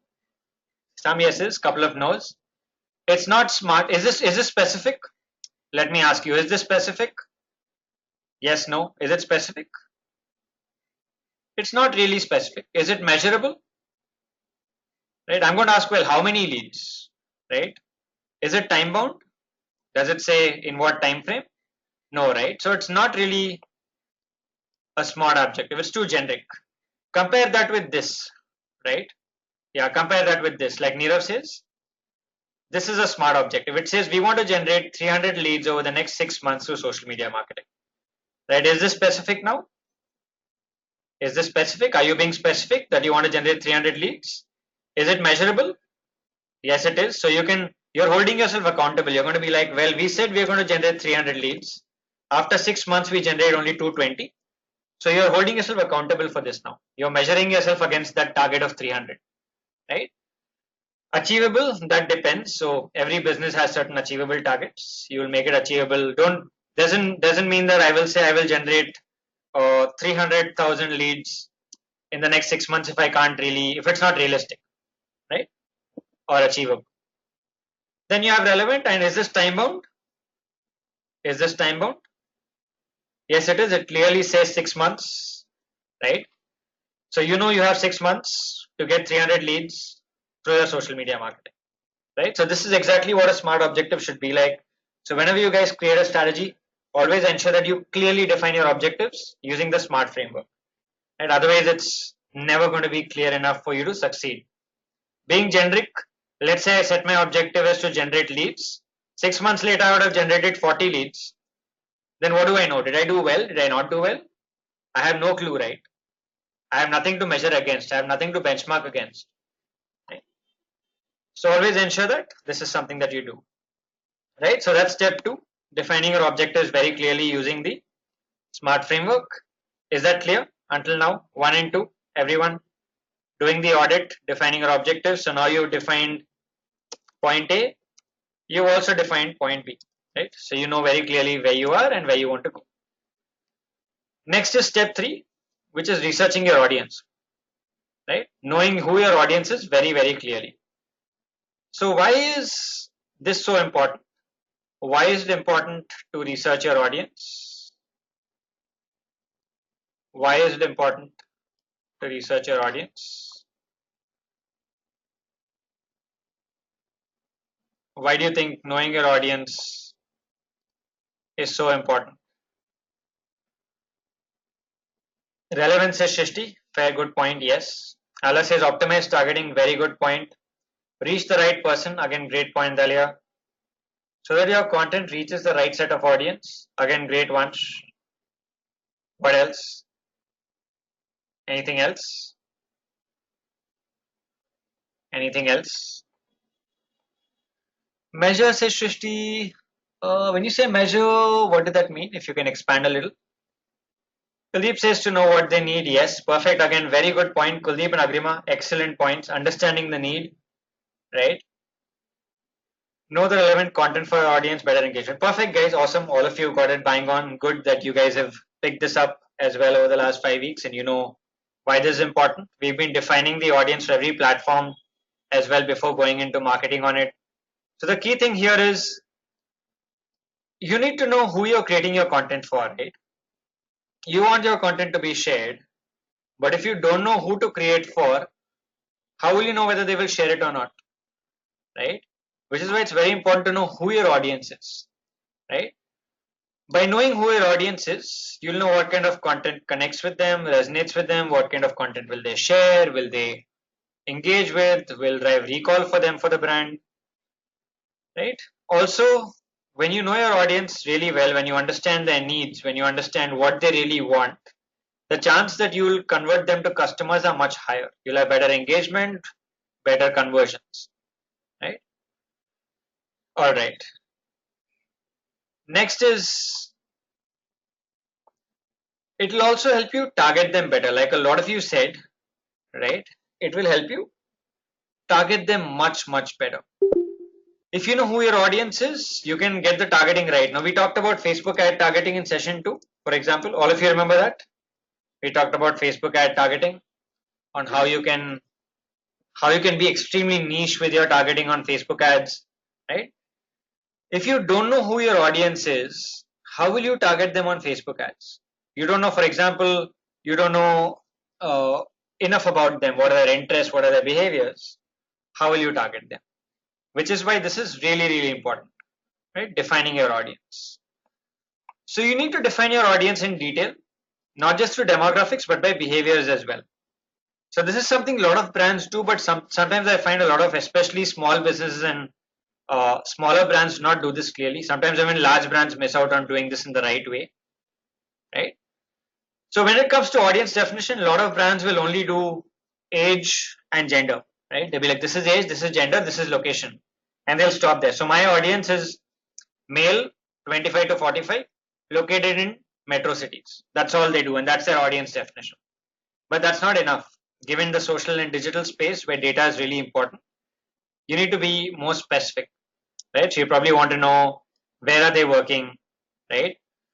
What are their possible job functions or designations, right? What would their average annual income be?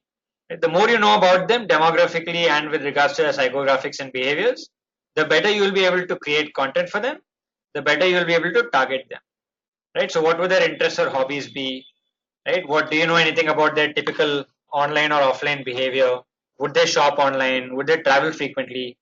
Right? All this can be used when you target them. All this information can be used to reach them, right? Would they be part of any clubs or associations? Like let's say they're part of let's say the Roundtable Conference, or let's say Alliance Club, or let's say the Rotary, any of these, right? And what sites would they visit? So, for example, what blogs would they read? What Facebook pages would they be liking? Right? What sites would they be frequently visiting? This is just to give you an idea of how you can go about knowing more about your audience. There's so much more that you can do. This is just to give you some questions to lead you in the right direction, right? All right. So now that you know why it is important and what are the questions you should be able to answer with regards to your audience, How do you do this? How do you get this information about your audience? So we know it's important. We know what we should know. But the question is, how do we do this? How do we actually get to know this information? Right? So how do you do this, guys? How do you find out more about your audience? How do you find out more? How do you get to know about your audience? All of you, how do you get to know more about your audience? So how do you know who your audience is? How do you be able to define them? How would you figure out, let's say, uh, yeah, analytics. What else? Analytics from where? What analytics, Nirav? What analytics? Srinivas says, think like your audience. Very good point, Srinivas. Nikhil says their likes and subscribe pages. Yes, good point again. Nirav says GA or Facebook Insights. Yes, very good point again, Nirav. What about the rest of you? How would you find out all this information about your audience? I told you it's important. You guys agree it's important. But how would you find out the information? Step in your audience shoes. Yes, good point, Shilpi there. Agrima says contest and engagement activities. Nirav says, but that works in case of only existing brands doing social marketing. That's right. That's of course, yes. That will not work for someone starting fresh. All right, great guys. So let me give this to you. Let me tell you what are the ways you can use to get to know more about your audience. So one is customer surveys. This is especially for small brands that are just starting out. You can do a customer survey, talk to your existing customers. For startups, you always talk to customers.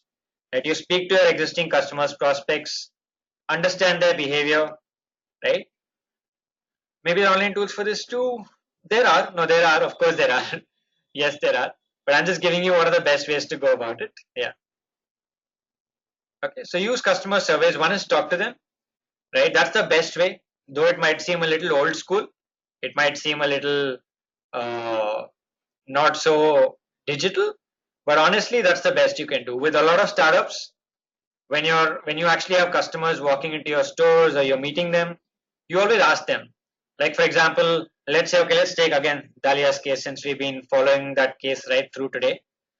So let's say somebody walks into your salon, right? You can always sometimes run a survey, ask them some questions. Yeah, you can do a normal survey.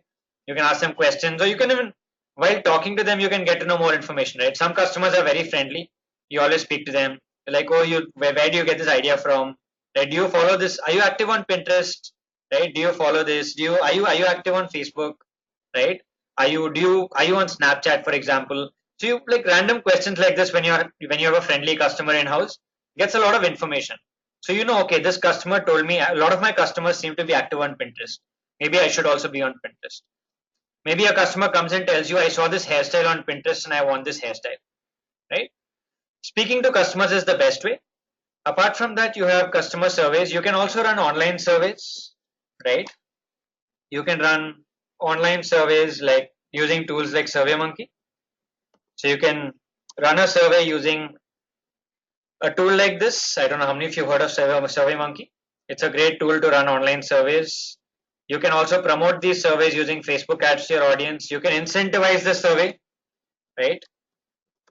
I don't know if you guys have seen incentivized surveys where you can tell people that if you fill this survey, we can either give you a voucher for filling the survey, or we can give you, let's say, one lucky winner, two lucky winners will get a 5,000 rupees or 500 rupees Amazon voucher.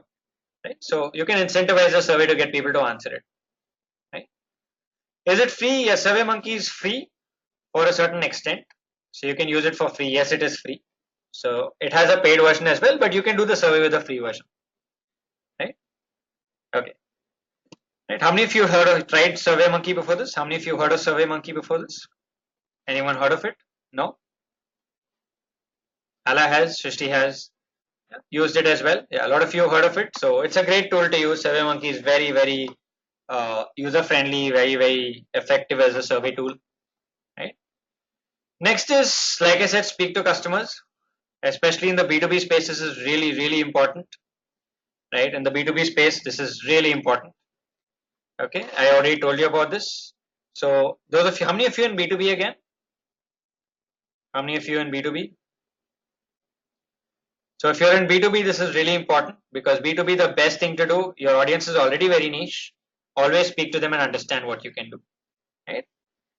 Then use audience insights from various platforms. So we said Facebook has insights, Instagram has insights to analyze more about your audience. Today I showed you when Pinterest has some insights on your audience.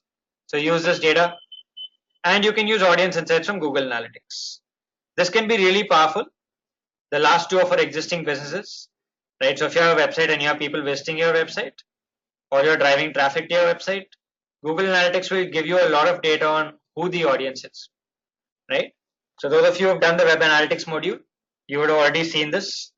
Have you guys seen it? Those of you who have done the web analytics module, have you seen the audience section of Google Analytics and what you can get to know about your audience? Yeah.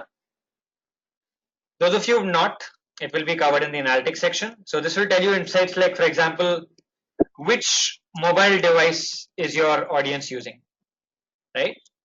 So you can, for example, see that most of my audience on my website is using an iPhone or an iOS device. So then you know, for my ads, I should target people who are using iOS devices. You can, for example, see what is your audience currently in the market for. You can see which cities are they from. Lots of data there, right, which you can use. So you guys will learn more about that in the analytics, web analytics module. But for now, be aware that you can use it for audience research as well, right? Great, so that's step 3, which is researching your audience. Then you have step 4. Yeah, Nirav says Google has Google surveys. Yes, Google has launched Google surveys. Should be coming to India also soon. So then you can also use Google surveys to survey your audience. Right? All right. Great. Step 4 is doing competitor research. Why is competitor research important? Is because your audience is same as your competitor's audience. What works for them should ideally work for you. What's not working for them may not work for you. So doing this gives you a head start because you can learn from their successes. You can also learn from their failures. So you benefit instead of, why would you make the same mistake they're making? They made a mistake, you can learn from them, right? Why burn your money and make mistakes again, right? So content analysis is very important and a very important part of your strategy. So how do you do this? You first start with making a list of competitors who are more active or most active on different platforms, right? So you take 4 platforms, let's say Facebook, Twitter, Instagram, LinkedIn, and you put a list of competitors who are most active. How do you know who's active? Well, just check their page and see if they posted recently and they're posting consistently, right? Maybe at least once a week they're posting on average, and they've been posting in the most recent couple of months, right? That's how you check if they are active. Then what do you do after that? You would then analyze what's working for them, right? You would look at their content categories, right? You would see what are they talking about, right? You would look at which category is resonating the most with the target audience, what post types are working the most, and which of these post types are resonating with the audience. Now, when it comes to competitor analysis, there are tools around there, right? There are tools to analyze what your competitors are doing. When it comes to social competitor analysis, right, you have so there are tools like, for example, there's fan page karma, right, which will help you compare your Facebook page with other competitor Facebook pages, right? This is one tool that's there. Then you have a tool called Likealyzer, right, which again helps you compare competitor pages with yours, right? These are some tools that you can use. SEMrush is also a very good tool. So I don't know how many of you use SEMrush, but SEMrush works more from a SEO and Google Ads perspective, right, Nirav? SEMrush works well from an SEO and Google Ads perspective. When it comes to social, you can use tools like these. But what I normally suggest is, instead of using these tools, what works much better is actually going to your competitor pages and taking an actual look at them, right? Because that's when you know what content is working, what's not. You learn a lot by actually doing a manual review of pages, right? What you can learn by doing a manual review is much more than what you learn when you actually use these tools. So when I actually go to the page, scroll, see which posts they're doing, look at the share counts on that post, I can say, okay, this post did really well, for example. I will analyze why it did well. This will help you learn a lot more. Also, another thing that you should know is 2 weeks back, Facebook added this section to pages. How many of you know that Facebook added this section to pages 2 weeks back? The info and ad section. How many of you are familiar with this? 2 weeks back, Facebook added this section to Facebook pages. So if you click, it's a very, very useful section. This section will actually tell you what ads is the page running. You can see it for go to any Facebook page and Facebook will tell you what ads are currently active from that particular company or that particular brand in any country. So you can select any country where the brand is running ads right now and you can actually see which ads are they running. So you can actually see all of Flipkart's Facebook ads here, which they are currently running at the moment, right? You can do this for any page. So it's a great tool again to analyze your competitors' ads. It's a great, that's right. It's not just due to GDPR. It's also due to the mess that happened in the US elections. Because of that, where pages were actually changing their names and they were running ads which people could not see which page they were coming from. Ads were not, they couldn't find the ads later. That's why, right? So it'll even tell you if the page has ever changed its name.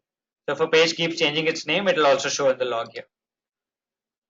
Yeah, that's right, Nirav. That's what is. So that actually has helped us here by giving us more information on what competitors are doing, right? Great. So once you do this, once you actually do this, then you would make a table here based on what's working in terms of categories and types. And you would then learn from that. You would learn from what's working for them, what's not working for them, right? So that's the content analysis part.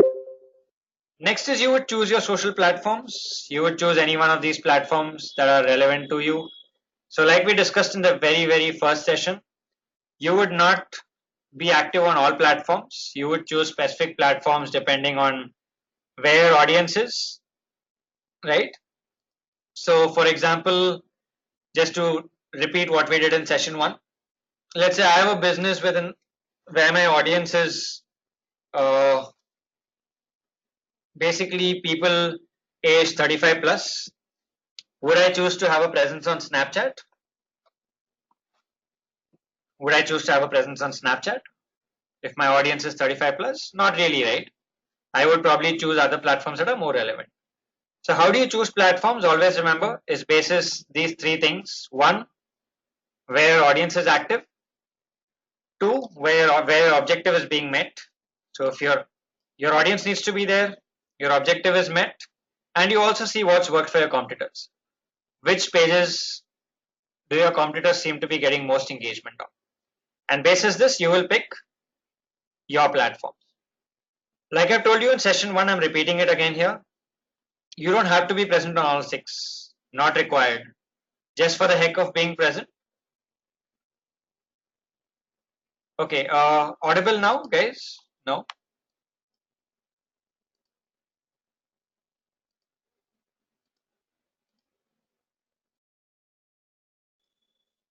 Yeah, audible, guys?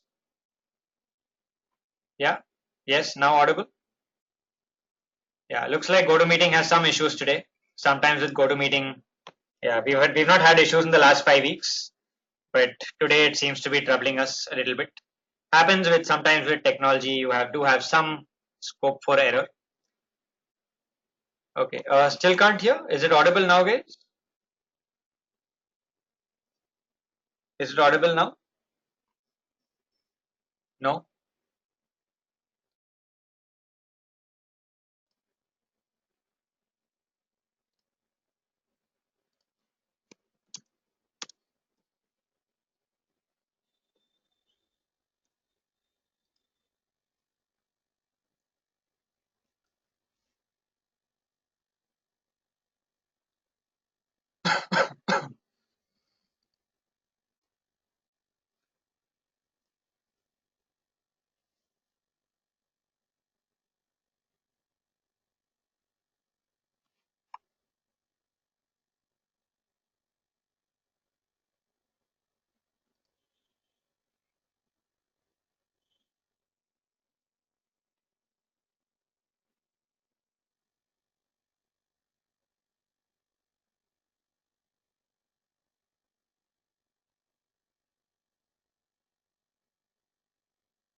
Audible now, guys? Can I see a quick yes if it's audible?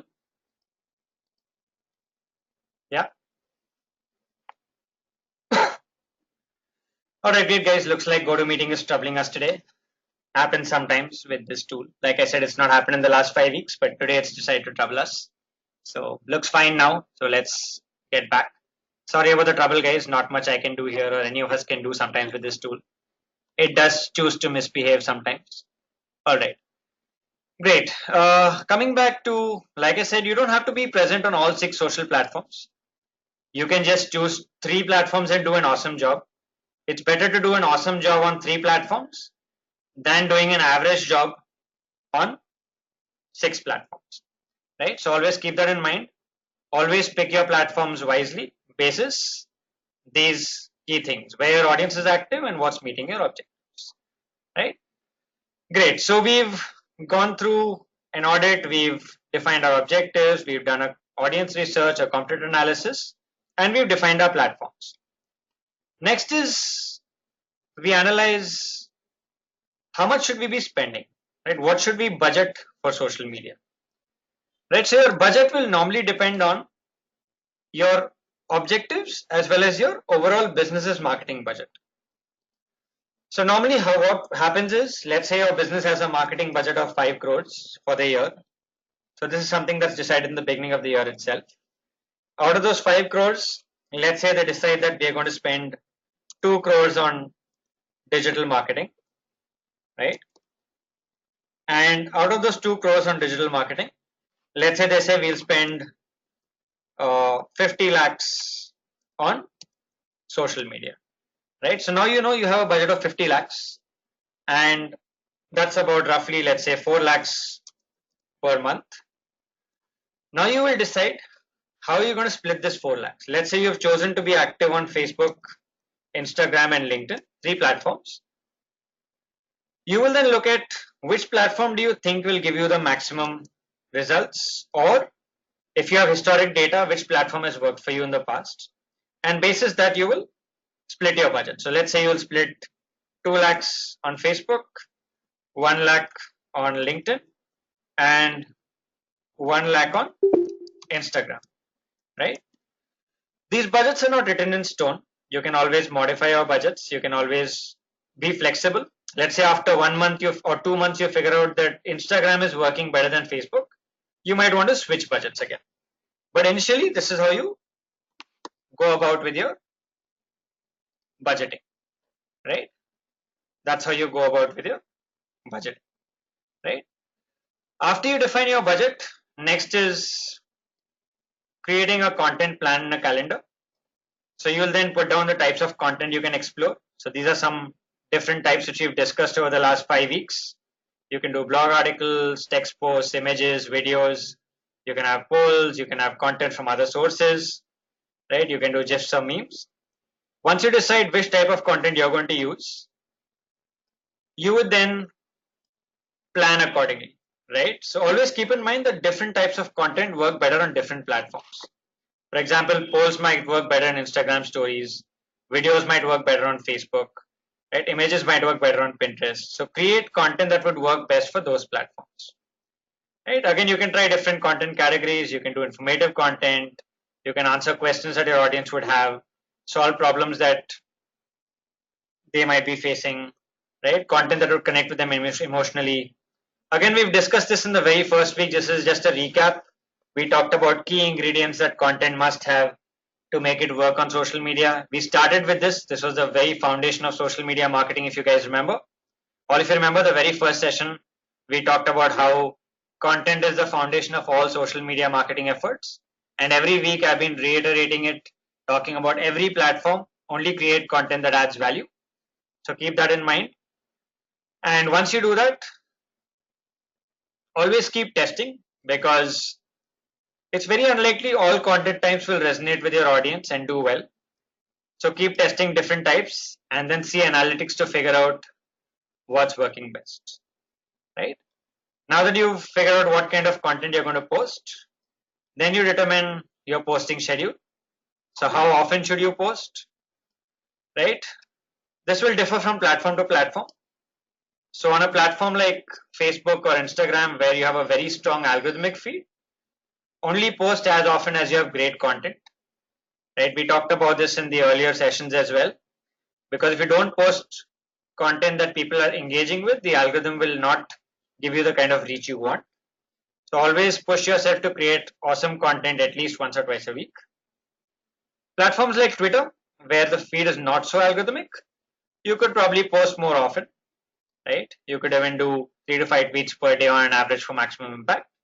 So depending on the platform, depending on your audience, you would choose your posting schedule and posting frequency. Once you've done all of this, you will then define what metrics you will choose to measure or evaluate your performance, right? How will you measure the impact of what you're doing? How will you measure the effectiveness of what you're doing? And this will vary depending on your objective, right? So if your objective is to get brand awareness, you would choose to measure metrics like reach, impressions, right? How much reach are you getting? Is your reach growing? Are your impressions growing? Is your fan follower growth increasing? Are you generating more brand lift or a brand recall? If your objective is to drive engagement, you will measure your engagements and cost per engagement.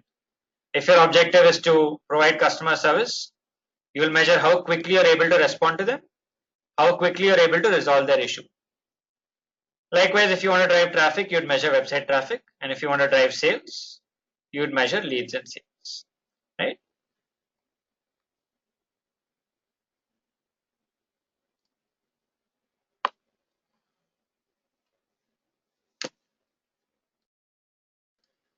Audible now, guys? Yes, no? Audible now? Audible now?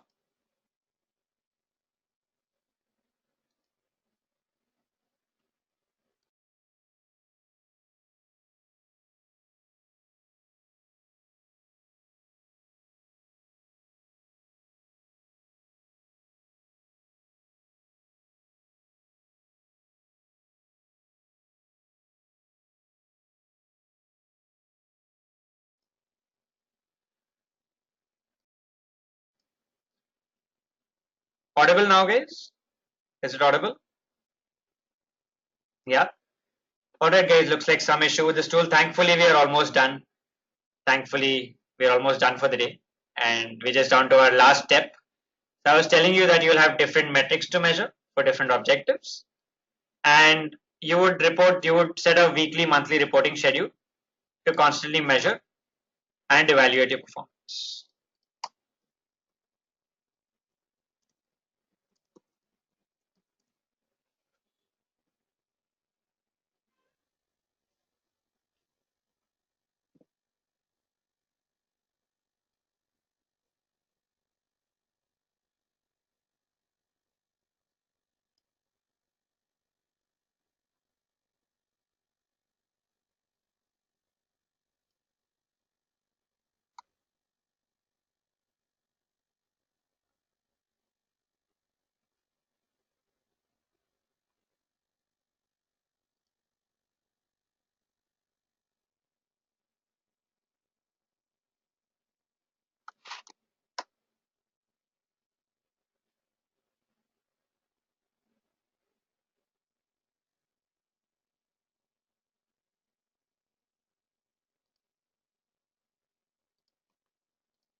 Audible now, guys?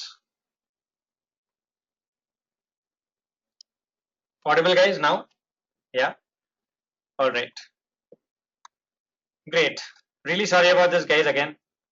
Apologies from my end as well. I don't know why this is happening. Happens once in a rare while. Today seems to be that rare day. So sorry again, but about it. Great. So moving to the last step, which is constantly refining what you do. So what you do is once you define your strategy, you will then constantly draw insights from your data and refine and optimize your plan and strategy to keep getting the best results, right? So what you do is as you keep evaluating and refining, you started with a smart goal and you constantly what you call get smarter, right? So you not just set smart goals, but you evaluate and refine along the way to keep making your strategy better and better as you go along, right? Great, guys. So with that, we are done with what we had to cover. Just to summarize, by the way, hold on, let me just summarize this for you. So yeah, this is just to summarize the 10 steps that we talked about. So we talked about step 1, which is audit your presence, outline your objectives, research your audience, do a competitor analysis, choose your specific platforms, set a budget, create a content plan and calendar, determine your posting schedule, track and evaluate, and constantly refine, right? Great, guys. So any questions on this 10-step social media strategy that we've discussed? Any specific questions on this strategy that we've discussed? Is everyone clear with this? All of you?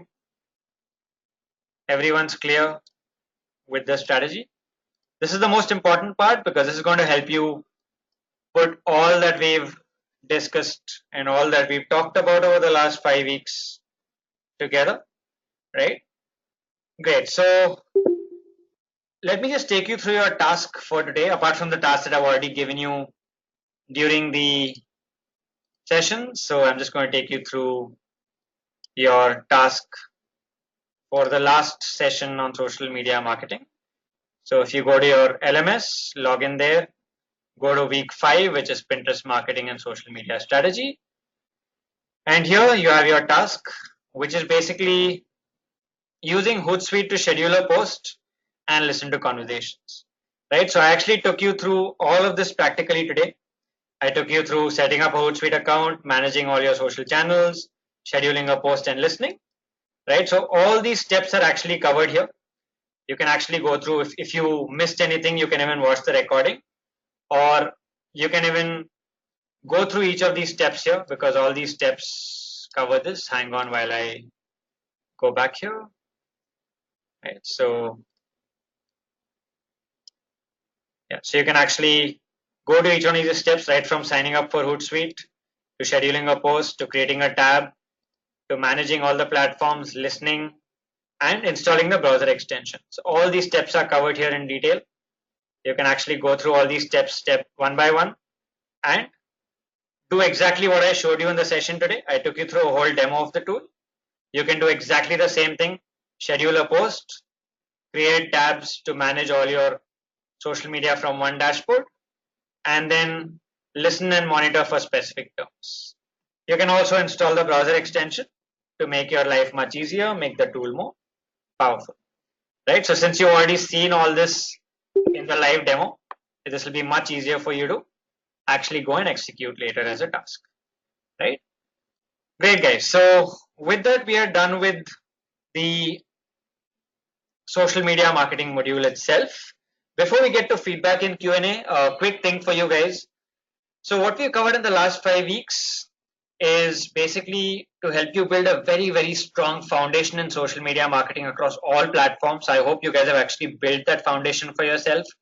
And what you do from here on is go and build further on that foundation, right? So now that you have a strong foundation in place, as you go and work in the space, as you get more hands-on in organizations that you work with, right, you'll constantly build, and I hope you all build skyscrapers on this foundation that you've built here. So wish you all the best for that. It's been awesome interacting with you guys over the last few weeks. One more thing, Social media, the space is very dynamic. So there are lots of new changes, new updates that keep coming in. How do you stay updated with the space for those of you who want to know? And I suggest you stay up to date because otherwise you'll miss out on things. So one thing to do is there's this site called Marketing Land, right? This is the site. Just go to marketingland.com, right? Google for it, you'll find it. They have a weekly newsletter, right? Or actually, sorry, they have a daily newsletter. So I'm subscribed to it as well. It's called Marketing Day. This gives you like your updates from the social and digital space every day. So every day you get updates on what's new, what's happening. So it's a great newsletter to subscribe to.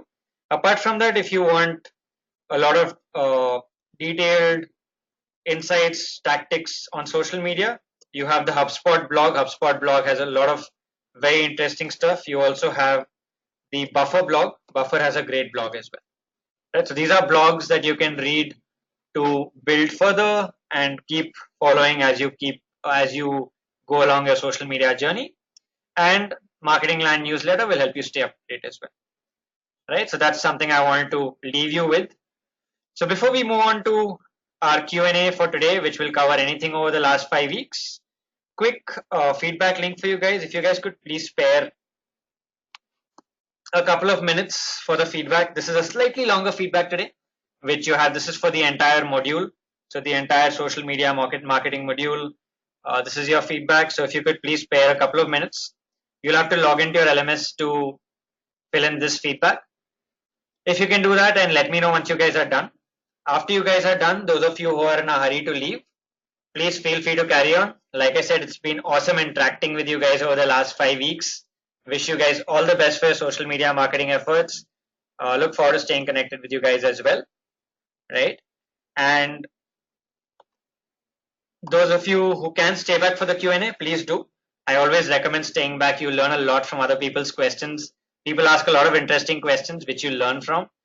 So please stay back if you can. We'll take questions across anything in social media. So I will take questions across anything we've covered over the last 5 weeks, or anything that you want to ask me in social media. I'd be happy to help you with it, right? But before that, can we please spare a minute? I'll keep quiet for 1 minute. Let you guys fill this up in peace. Let me know once you guys are done, and then we'll take questions one by one, right? So keep your questions ready as well. But let me know once you guys are done, guys. I'm just going to keep quiet for the next 1 minute to let you fill this up in peace.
turn on my webcam as well.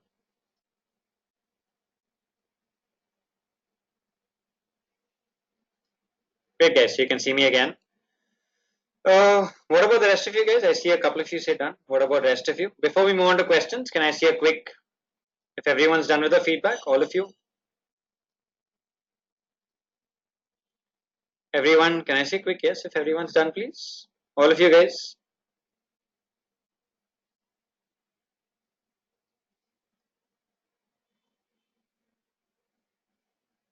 Not able to? Is there an issue with the link? Is the link not clickable or I don't know? You can check. Okay.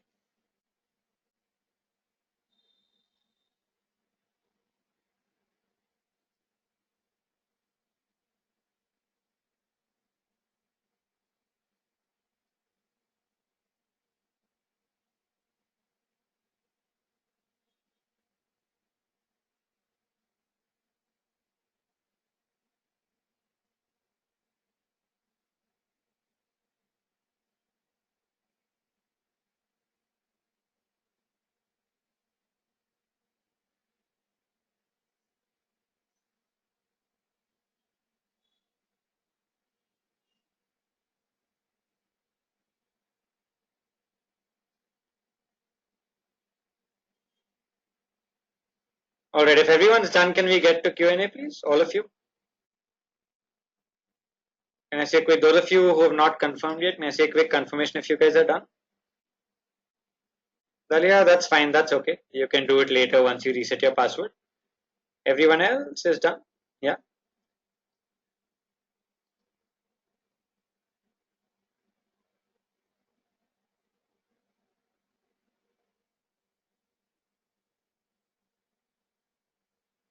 All right, guys. Perfect. So I'm just going to go back and start taking questions. So here we go. I'm just going to scroll back, start with Nirav's questions. Nirav says, can you suggest some blogs to follow to understand best strategies that work for different industries or sectors for social media marketing? Well, yes, I just suggested a few. So Buffer has a great blog. It covers a lot of cross industry social media marketing. Even HubSpot does that, by the way. HubSpot also has a lot of great ideas when it comes to social media marketing. There's also Social Media Examiner, right? Social Media Examiner is another great blog to follow. So these are three great blogs that you can follow from a strategy and tactics perspective, right, Nirav? All right. Raj says thanks. Okay, thank you so much, Raj. Thanks a lot. Great interacting with you as well. Thanks a lot. Okay. Do we have a certification to clear here? Not that I'm aware of. I don't think so. You can just check with your coordinator. They'd be better equipped to guide you on that agreement. If you can just check with your coordinator. Yeah. All right. Okay. Nirav says that's a book. Okay, I've not heard of it though. All right. Great guys. Any other questions from all of you? Anything over the last 5 weeks that we've talked about? Agrima, Ala, Ashish, Dalia, Gautam, Hariom, Kuldeep, Nikhil, Nirav, Sayali, Srinivas, Shrishti, Tejaswini, Vansh. Any questions? Any questions across anything over the last 5 weeks that you guys want to ask, that you want to know about? Anything that you have? All of you? No questions? If there are no questions, then can we close? If anything later. Okay, yeah. So if you have questions later, you can always drop it on the LMS. So all of you have access to the LMS. Your course coordinator will ensure it's answered. Right. Agrima says, please share your email for queries. Agrima, honestly, I'm not allowed to do that. So DV rules does not allow trainers to share their emails. So what I suggest you do is to put it up on the LMS and your coordinator will ensure it's answered. I wouldn't mind sharing it, but I'm not allowed to do so. So sorry about that. The rules prevent any trainer for that matter from sharing their emails. So, but don't worry, your LMS will ensure your questions are answered. Okay? Alice says not for the time being. Yeah, I know questions will always be there as you keep working. So, which is why we have the LMS where you have a discussion forum So the discussion forum is for exactly that, to ensure questions are always answered as you have them. So great. Awesome. Thanks, Neerav. Thanks, Talia, as well. So if there are no questions for now, then can we close for the day? Thanks, Ala. Thanks, all of you. Great. Thank you so much, guys. It's been extremely wonderful interacting with each one of you guys over the last 5 weeks together. It's been a great experience. Like I said, this is where you built a very strong foundation. Please go ahead and build skyscrapers on it. Wish you all the best for your social and digital marketing efforts. And take care, guys. Look forward to staying connected as well. Right? Thank you so much and wish you all the best. Thank you, guys. Take care.